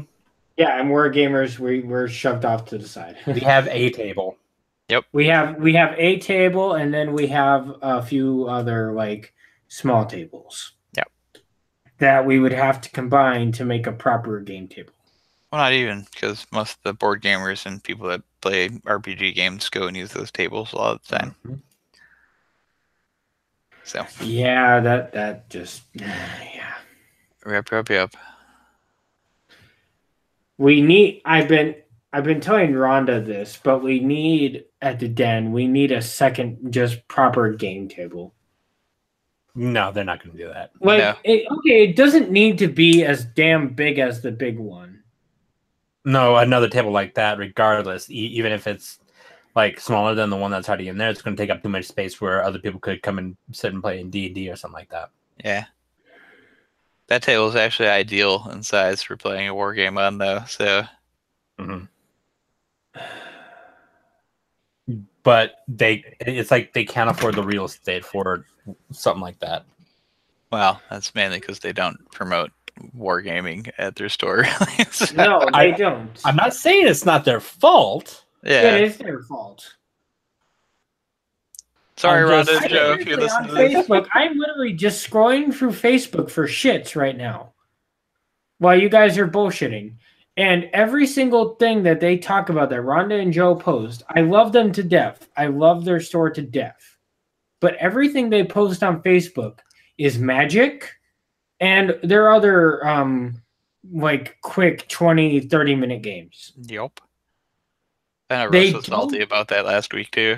They don't promote war games. They don't promote the board games. They don't promote anything that doesn't involve card games or a game that they are personally invested in. Well, it's for their 15th, again, Russ was salty about this last week because they mentioned the 15th anniversary of the Dens coming up. And they mentioned all these games.